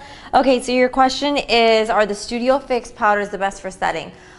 There's so many powders out there that work really well for setting your makeup, but the thing is, I love cakey. Like, I like super thick and I like very heavy looks. And honestly, they don't look heavy in person. They don't feel heavy. Laura's, tried it several times with me. Well, twice. And, she didn't feel crazy either time. So, honestly, I would say, in my opinion, Studio Fix is my favorite. I also like Estee Lauder Double Wear. It works pretty well. And Anastasia's Contour Book, because it has so many colors in it. For the really lights and the really darks, I really like the Anastasia Contour Book for setting as well. It's very refined pigment, so it works very well, but I do have to say the Studio Fix looks the most flawless in pictures because it's like putting a foundation over a foundation. It's so full coverage and amazing, and I love it so much. But everyone has different skin, so if it's just not working perfectly for you or your clients, it's good to have different ones in your kit just to play around. She looks like she could be your sister. Why does she look like your twin? The Magenta Line wants to know, is it hard to brush a style like this out? Well, you will see how easy it is after this for the second variation. So we will be brushing out all these curls next after we're done with this look. And then we'll do the vintage wave faux bob, and then we're gonna be done. Yes. The only thing that you have to be careful about when you're brushing out is with the extensions, you don't want to snag or pull them. So just hold on to the base when you're brushing those parts out. But we may even remove her extensions just because I don't want it to be too big. Okay, so spray. Now we shall tease this section here.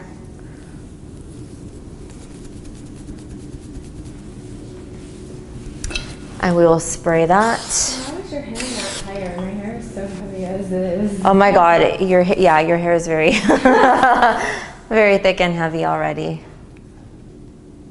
But I'm so used to it because I work on Middle Eastern clients. True. And like Armenian clients, and a lot of them have very, very thick hair. Indian clients. I feel like that's where I got my confidence too, because I didn't start working on like thin hair. Like I learned on thick, very difficult hair. And so I actually prefer hair like this because there's just more to work with and more to do. Although when I get my thin hair clients and I do a 20-minute hairstyle, I'm like, oh, cool. So this is what it's like working in a salon. Okay.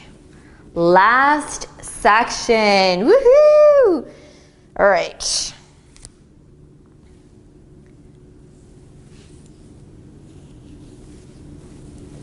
We will knock this out so I can finally show you those variances. You guys have been so patient.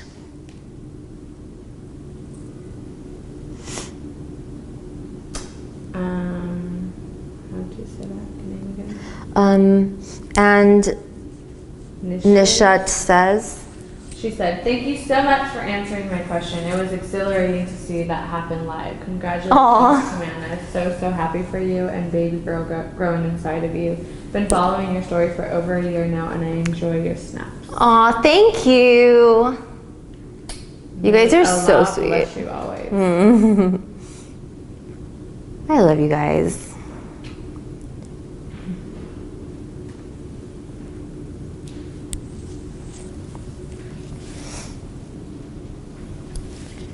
Almost done.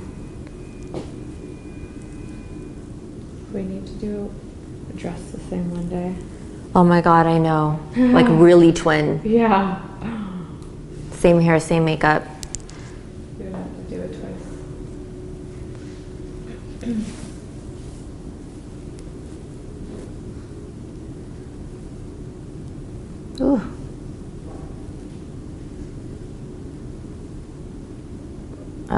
Okay, done with the curling.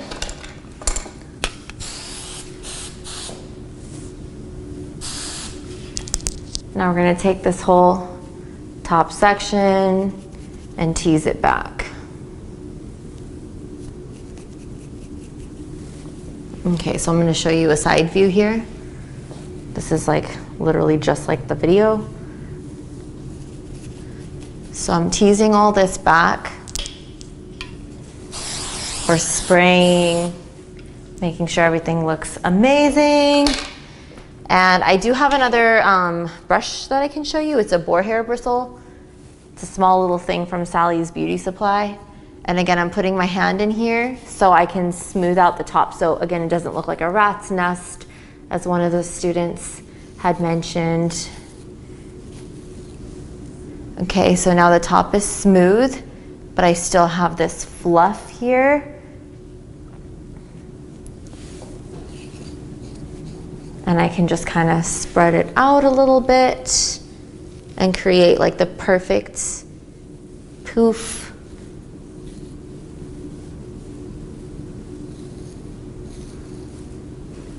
Okay, so depending on how much poof they want, you can ask them, you can show them the mirror and say, okay, do you want all this up, or do you want a poof kind of just on the top, not all the way down. So let's say she just wants the top like in the video. I only take the top section and gather it into a little twist. I want to make sure no scalp is showing, so I'm taking some hair out to hide any scalp, or you could always use an eyeshadow for those areas. All right, and then once you gather the poof, you're going to take a bobby pin. You're gonna do a twist, so I'm just twisting around one time. This is a single twist, and I'm just pinning across. So there's a pin across here, and we're spreading out this hair. And I'm gonna do one more pin across this way, so it crosses over the previous pin, and that previous pin does not move. And now I can spray it and keep it like this. So here's the thing. You could leave it like this, no problem. It's just a poof in the front, whatever, you know, and then just fix up the front, make sure everything looks really fluffy and sexy and even, and nothing looks lopsided or whatever. Let me go ahead and spread her poof a little bit. I'll fix this side. So that's one variance. If you want the side, if you see the side, if you want the side to pop up more, like stand up behind the poof so it almost looks like a, you know, poof and then huge crown, then what you're gonna do, this is the little secret trick I was talking about, take that top section of hair that's under the pin,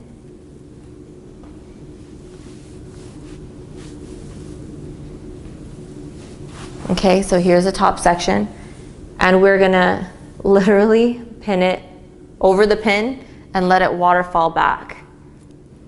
So very carefully, I'm going to pin it over the previous pins.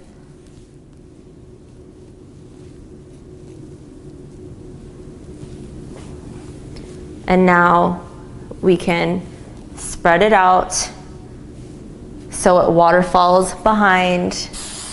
We're gonna spray it, and that also hides the bobby pins so that now you can't even see the bobby pin that is creating her poof in the front. So it's completely hidden. Did you see what I just did, you guys? So again, and now that kind of gives her a little bit more volume in the back, and it just looks more sexy, like bigger and sexy. So amazing, right? So that little secret trick, again, I'll just show you again in case you got a little confused, because I know it's kind of weird. we did the regular thing. We put the bobby pins across. Then I took the base of the hair, flipped it over, and pinned it across here so that it goes this way.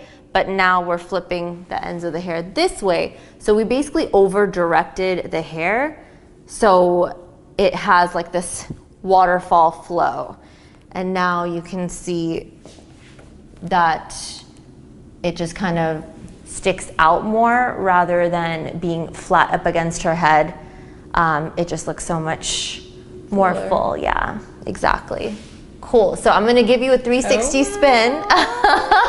Okay, I love it. It's huge. I can't believe how long this took. Okay, so I'm going to give her a nice 360 spin so you guys can take your screenshots. If you want to post anything, definitely tag me, tag Laura, and hashtag Dress Your Face Live. So in case we don't see your initial tags, we can check the hashtag of Dress Your Face Live and go through and like your posts and thank you for your support. So I'm gonna go ahead and give her a nice little spin now. Dun, dun, dun, dun, dun. Gosh, it's so pretty. It looks so sexy.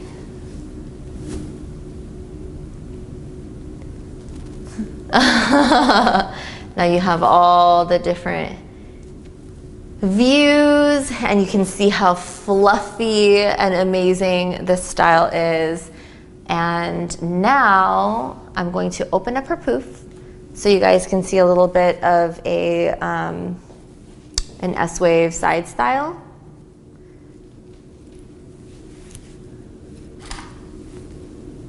So we'll remove all of this.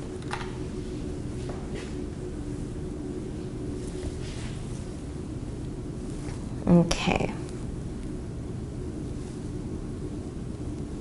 So I'm now going to part her hair to the side.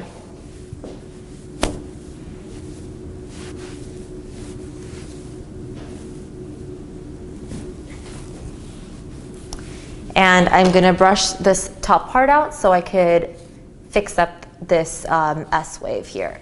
So if you and your client have already decided that you're going to create a side parting for the hair, this is how you're going to do it. You're going to do everything else the same way we did it originally, but you're going to section out that side part.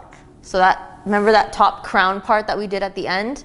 We're now going to move it this way, and instead of doing the curls going back, we're going to do it sideways like this. So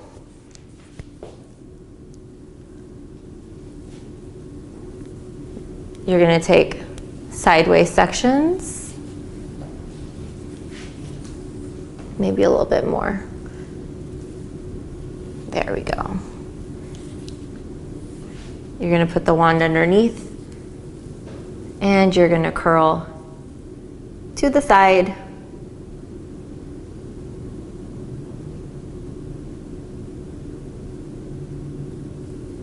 Make sure you get those ends because those pieces do show.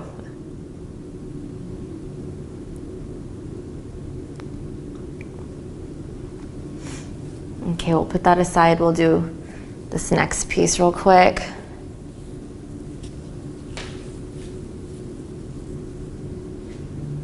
We may not need to do that last piece because it'll be hidden.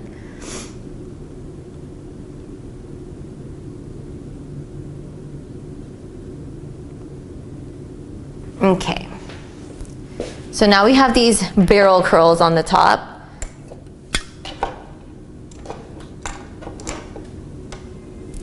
We're gonna spray them.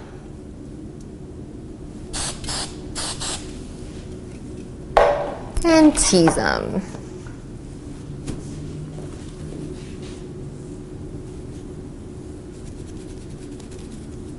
I'm also gonna tease this part. So for the side S-wave, you want to tease those bases like crazy. See how it does that like poof? That's what you want. And then that last piece, tease that like crazy too. And bring that over, spread it out. Spray everywhere, go nuts.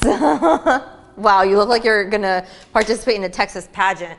Maybe I will. And then I put my hand over here and I can smooth the very, very top so you can't see the crazy mess that we made underneath. And I'm also going to lightly brush that surface and bring some of this hair forward. And now she has this really gorgeous, sophisticated S-wave. Because I'm so sophisticated.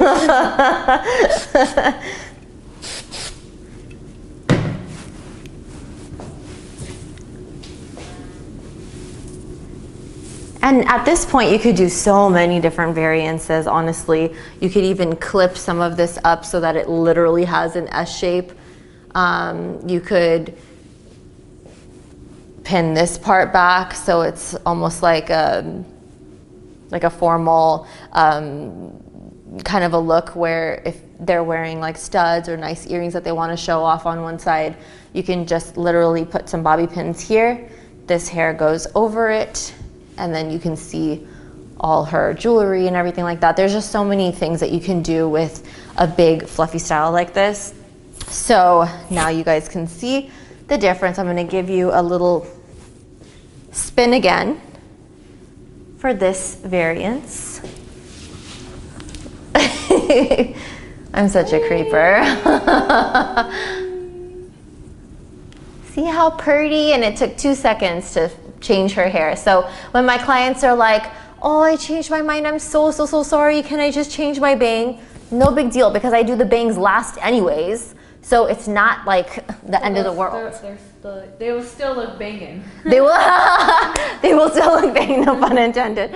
That's funny.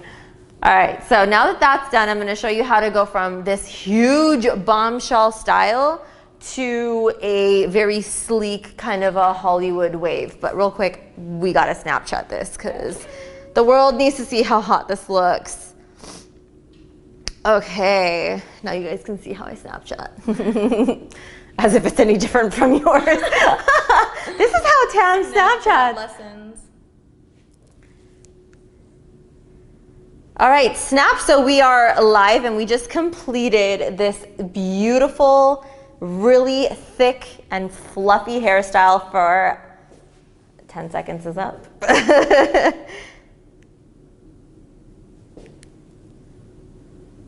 For Dress Your Face Live members. So now they know all my little secrets on how to create really big, thick, voluminous waves. Voluminous waves and that S wave in the front. And now I'm going to change it to a very, very sleek and classic Hollywood wave. Stay tuned. Yes. Yes.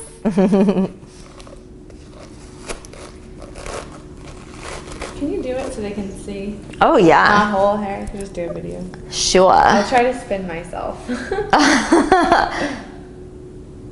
Check out that sexy hair on Laura. Ooh, hot, hot, hot. Ooh, that's cute. Wow. Oh my God.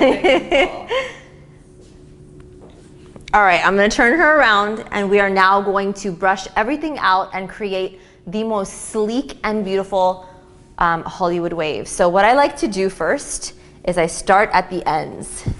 I brush the ends out first. If you start brushing from here, you're gonna get knotted with all the teasing we did. So it's best to start at the bottom and then work your way up, higher and higher.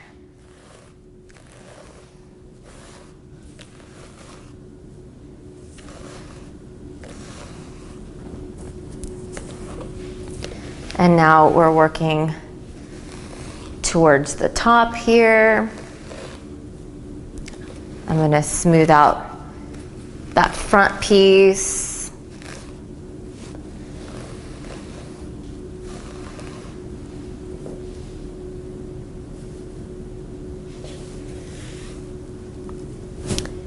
Gorgeous. Now we're gonna work on that middle piece.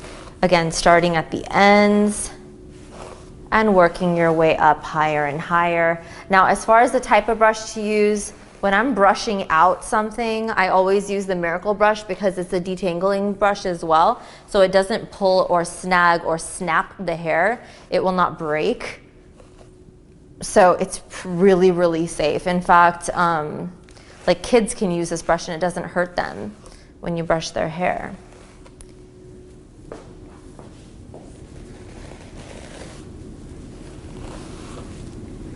So again, I'm just kind of carefully brushing through, kind of flattening out the hair to a degree.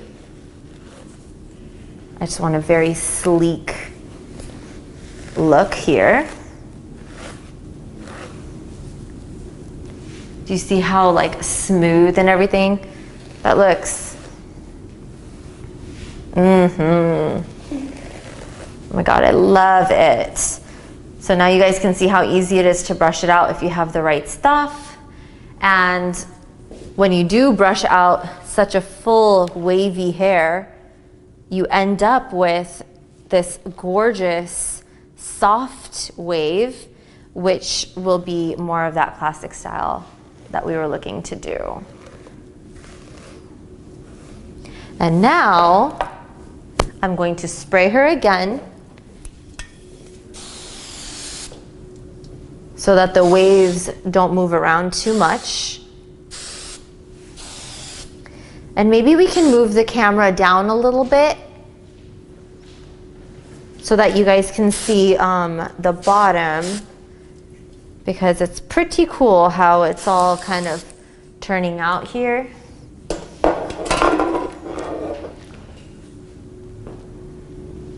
Cool. So as you can see, there's still a little bit of this accordion hair.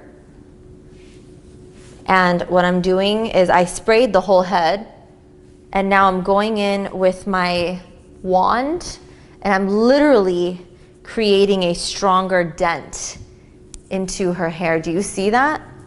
How easy that is. So basically, if you just use your hot wand, you can create the dips in the hair a lot stronger than before. Just be careful not to, get them, Gotta be safe. I love doing this trick.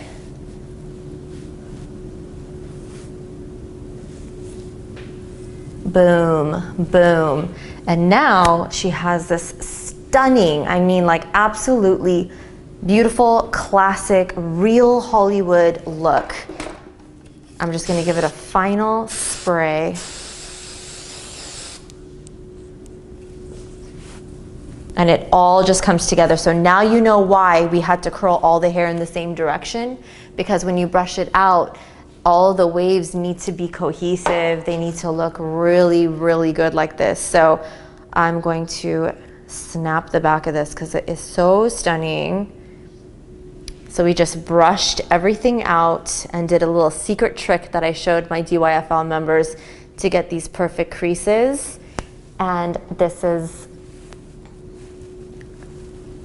the second look of the 3-part class. Isn't that absolutely beautiful? Oh my God. Laura, you have to see this. Oh my gosh, it looks so pretty. It's so sleek. Sleek and shiny. So sleek.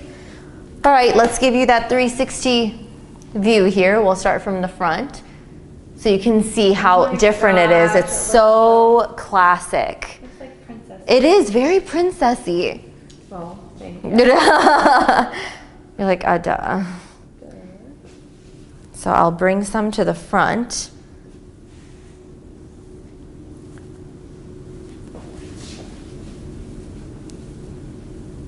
And you can, spread it out nicely. And it's just this very, very clean version of what we had earlier. Again, more sophisticated, more classic. I'm ready for my prince. Where's Prince Charming? Oh my God, I love this so much, I can't. Okay, so here is the full 360 view. Feel free to take screenshots.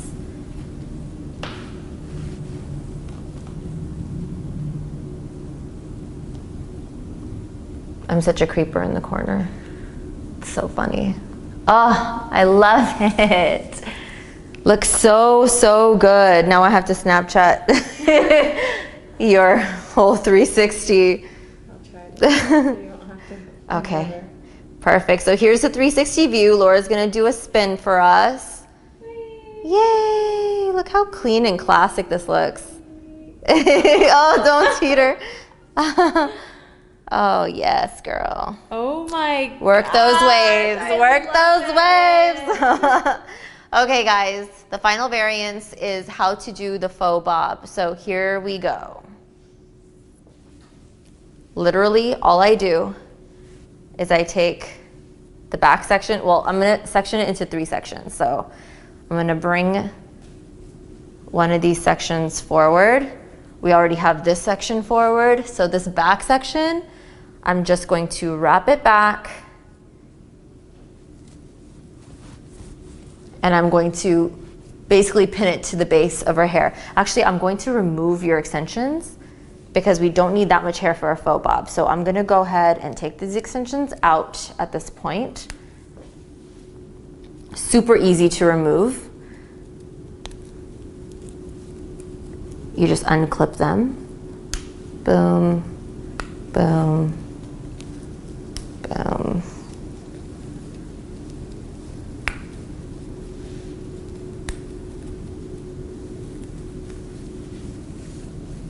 All right, these 2 are out. That helps greatly.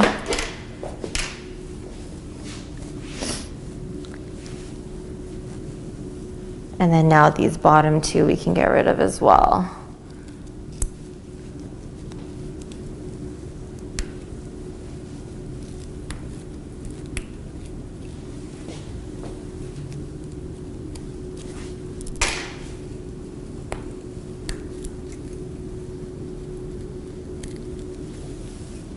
All right, there we go. So now I can take this back section. This will be forward. I have all this. I may want to create a better crease.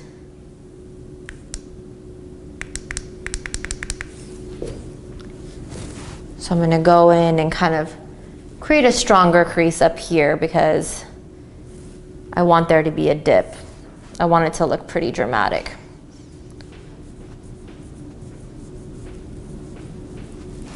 Don't do this if your client's hair is very thin. Their scalp will feel it.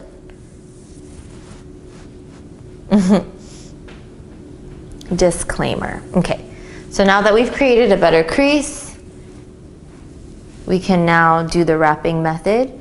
So I'm just gonna wrap around my finger and roll it to the nape of her neck. This is the nape of her neck, which means the base area where her hair is.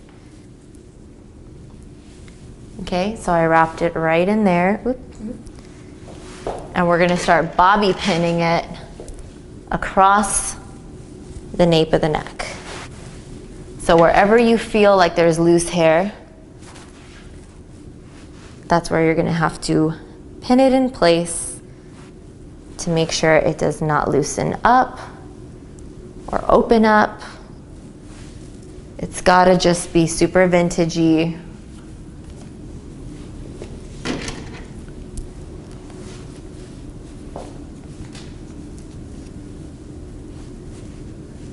So right in through here as well, taking this piece, pinning it right through to the nape of her neck. I'm going to spray this really well.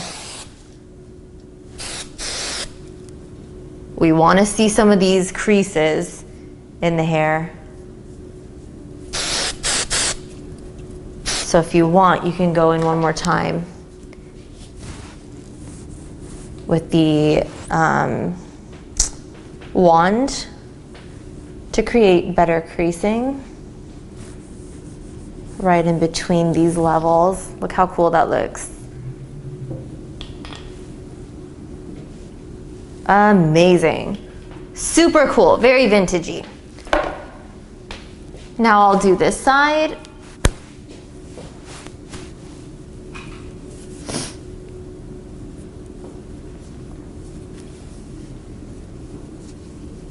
You want to make sure it matches up with that previous side. Grabbing a bobby pin and pinning it right to the nape of her neck and making sure it is also the same length and the same flow with the previous section. So you may want to just pin it to that previous section as well. So as you can see, that's all pretty much together. You can use the end of a rat tail comb to get it all to be perfect.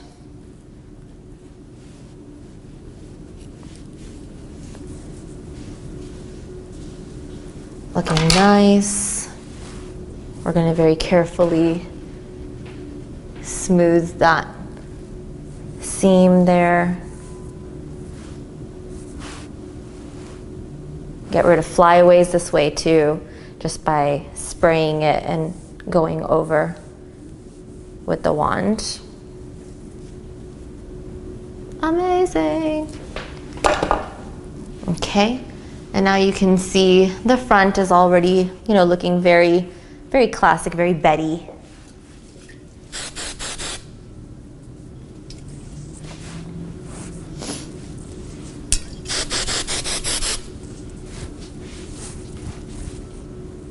I love it.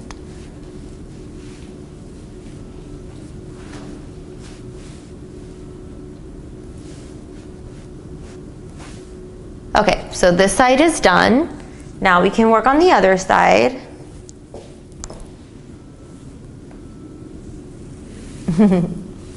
So much hair on this side. Okay. And again, wrapping it around the finger. And we're going to match it up to that previous section. Make sure the hair is covering the rolls.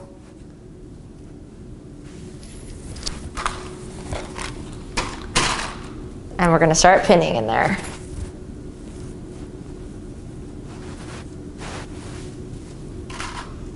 So when I'm pinning, I'm just kind of feeling where her neck is and where the hair is, and I just kind of pin it all together, just using my finger as a sensor to figure out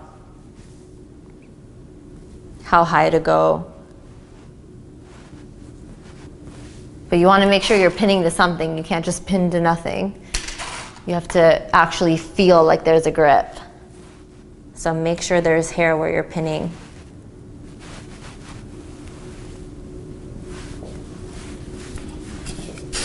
And now we can spray. I've never had short hair in my whole life. Oh, you've never had short? You've always had long? Yeah. Wow. Well, now you know how to go short with no commitment. So major spraying, smooth out the spray. Fix up the creasing. I'm going to create a bigger dent here. Boom.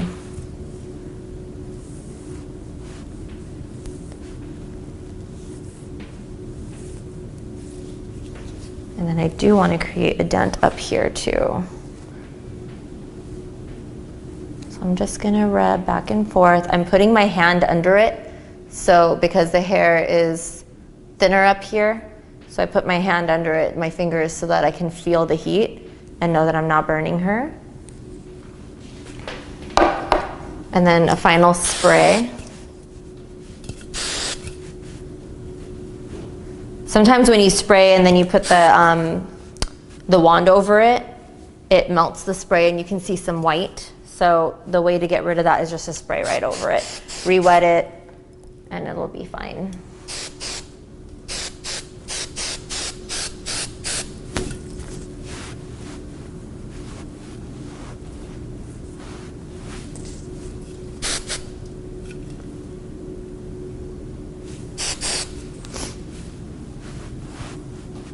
So adorable. Oh my God, you literally look like one of the ladies from back then, seriously.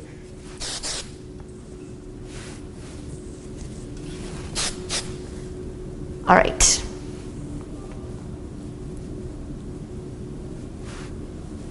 Oh my God, so cute. Okay. And here is that classic faux bob look. And I mean, of course, you could always seal any holes that you see, fill them up, do something.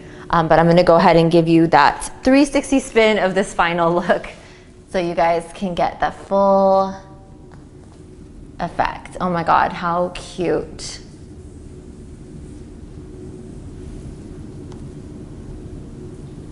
Looks so amazing. You look so different. I know. Oh my God. I could see you in those like little sailor bikinis, like the one piece I mean, or like a high waist bikini with polka dots and like a little. Oh my gosh, this is so cute. Oh, I love it. Okay, Snapchat time. This is adorable. I can't even. So cute. Okay, all right, here's the final look, you guys. It is the faux bob classic vintage, and it only took a couple of minutes to do this. Oh my gosh, I've never had. So cute. Do it on mine. So cute. Check out Laura with short hair. Doesn't she look so cute? So innocent. I am innocent. Oh my gosh, I love it. Oh my God, I love it too. You look amazing. All right, I'm just gonna quickly check to see if there's any last minute questions before we sign out. I look so different. You do, right? Now we don't look like twins. Yeah, I know. Now we look totally different. This is insane.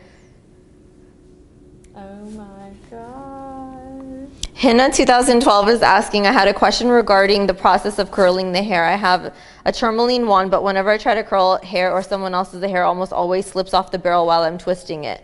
Is there any way I can prevent this? Thanks so much. Yes, love you. Yeah.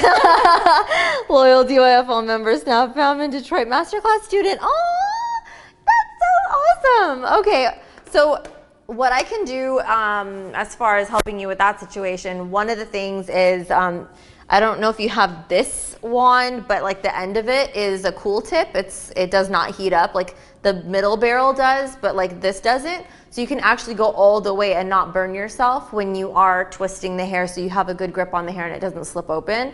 Another thing is the set also comes with gloves. So you can actually hold the hair down so that it doesn't slip. So as long as you have heat resistant gloves or like a cool tip, you should be okay. But just so you know, even the heat resistant gloves, if you're setting it to like the highest temperature, which is what I do, and you're holding it for a long time, the heat will get through it. So it's not really meant to hold onto it for too many seconds. It's really meant to prevent burns. But try those two things and see if that helps. Also, if the hair is just too slippery and it's just not happening, try spraying the hair very lightly, like a little cloud of hairspray, nothing major, just a little bit of a spritz, and then curling it, and it'll hold a lot better. But it'll also be a little crunchy, so you may have to tease and kind of fluff it up like we did in the beginning of class. Let me see if there's any other question, something like I didn't answer. Renata, you should do your hair like this. Oh my God, you so should. You so should.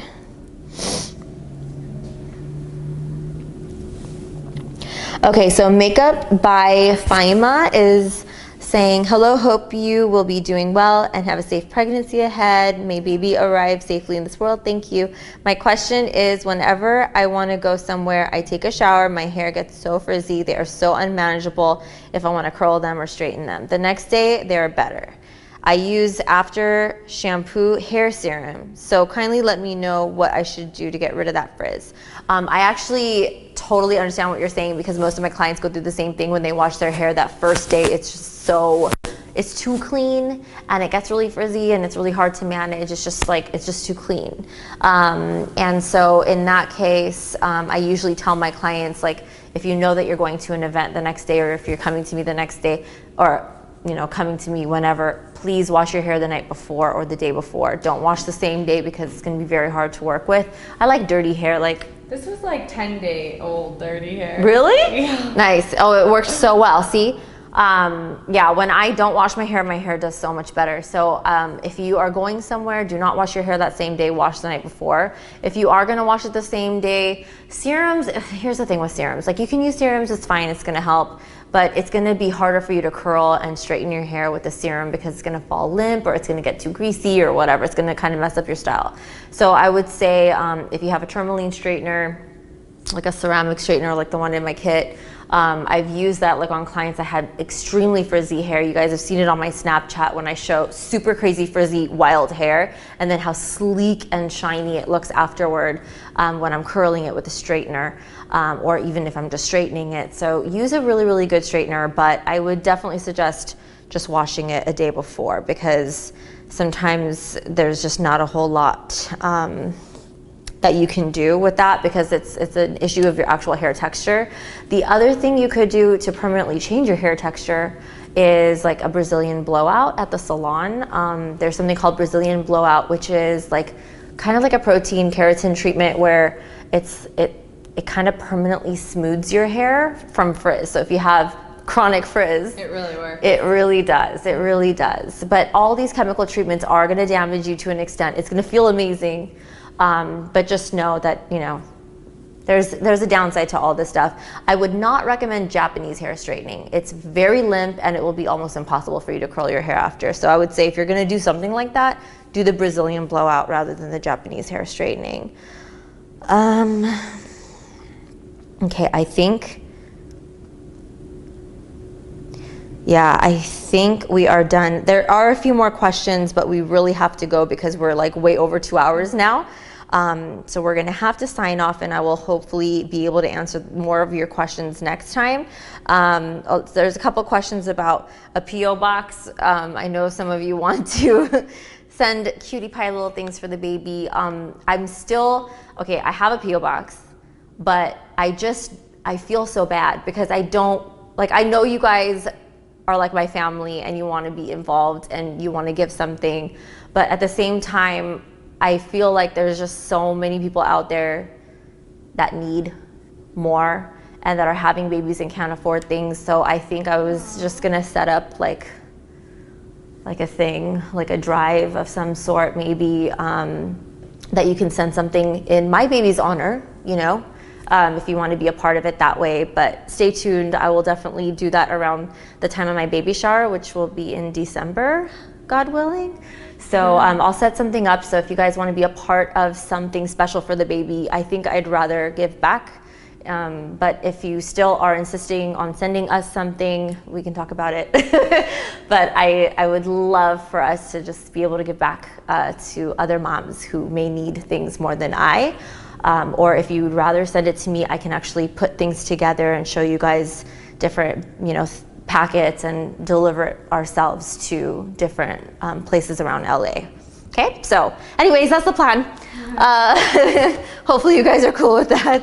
I'm gonna go ahead and sign off now. Thank you so much to Laura for being our model and being so amazing today and sitting there for more than 2 hours.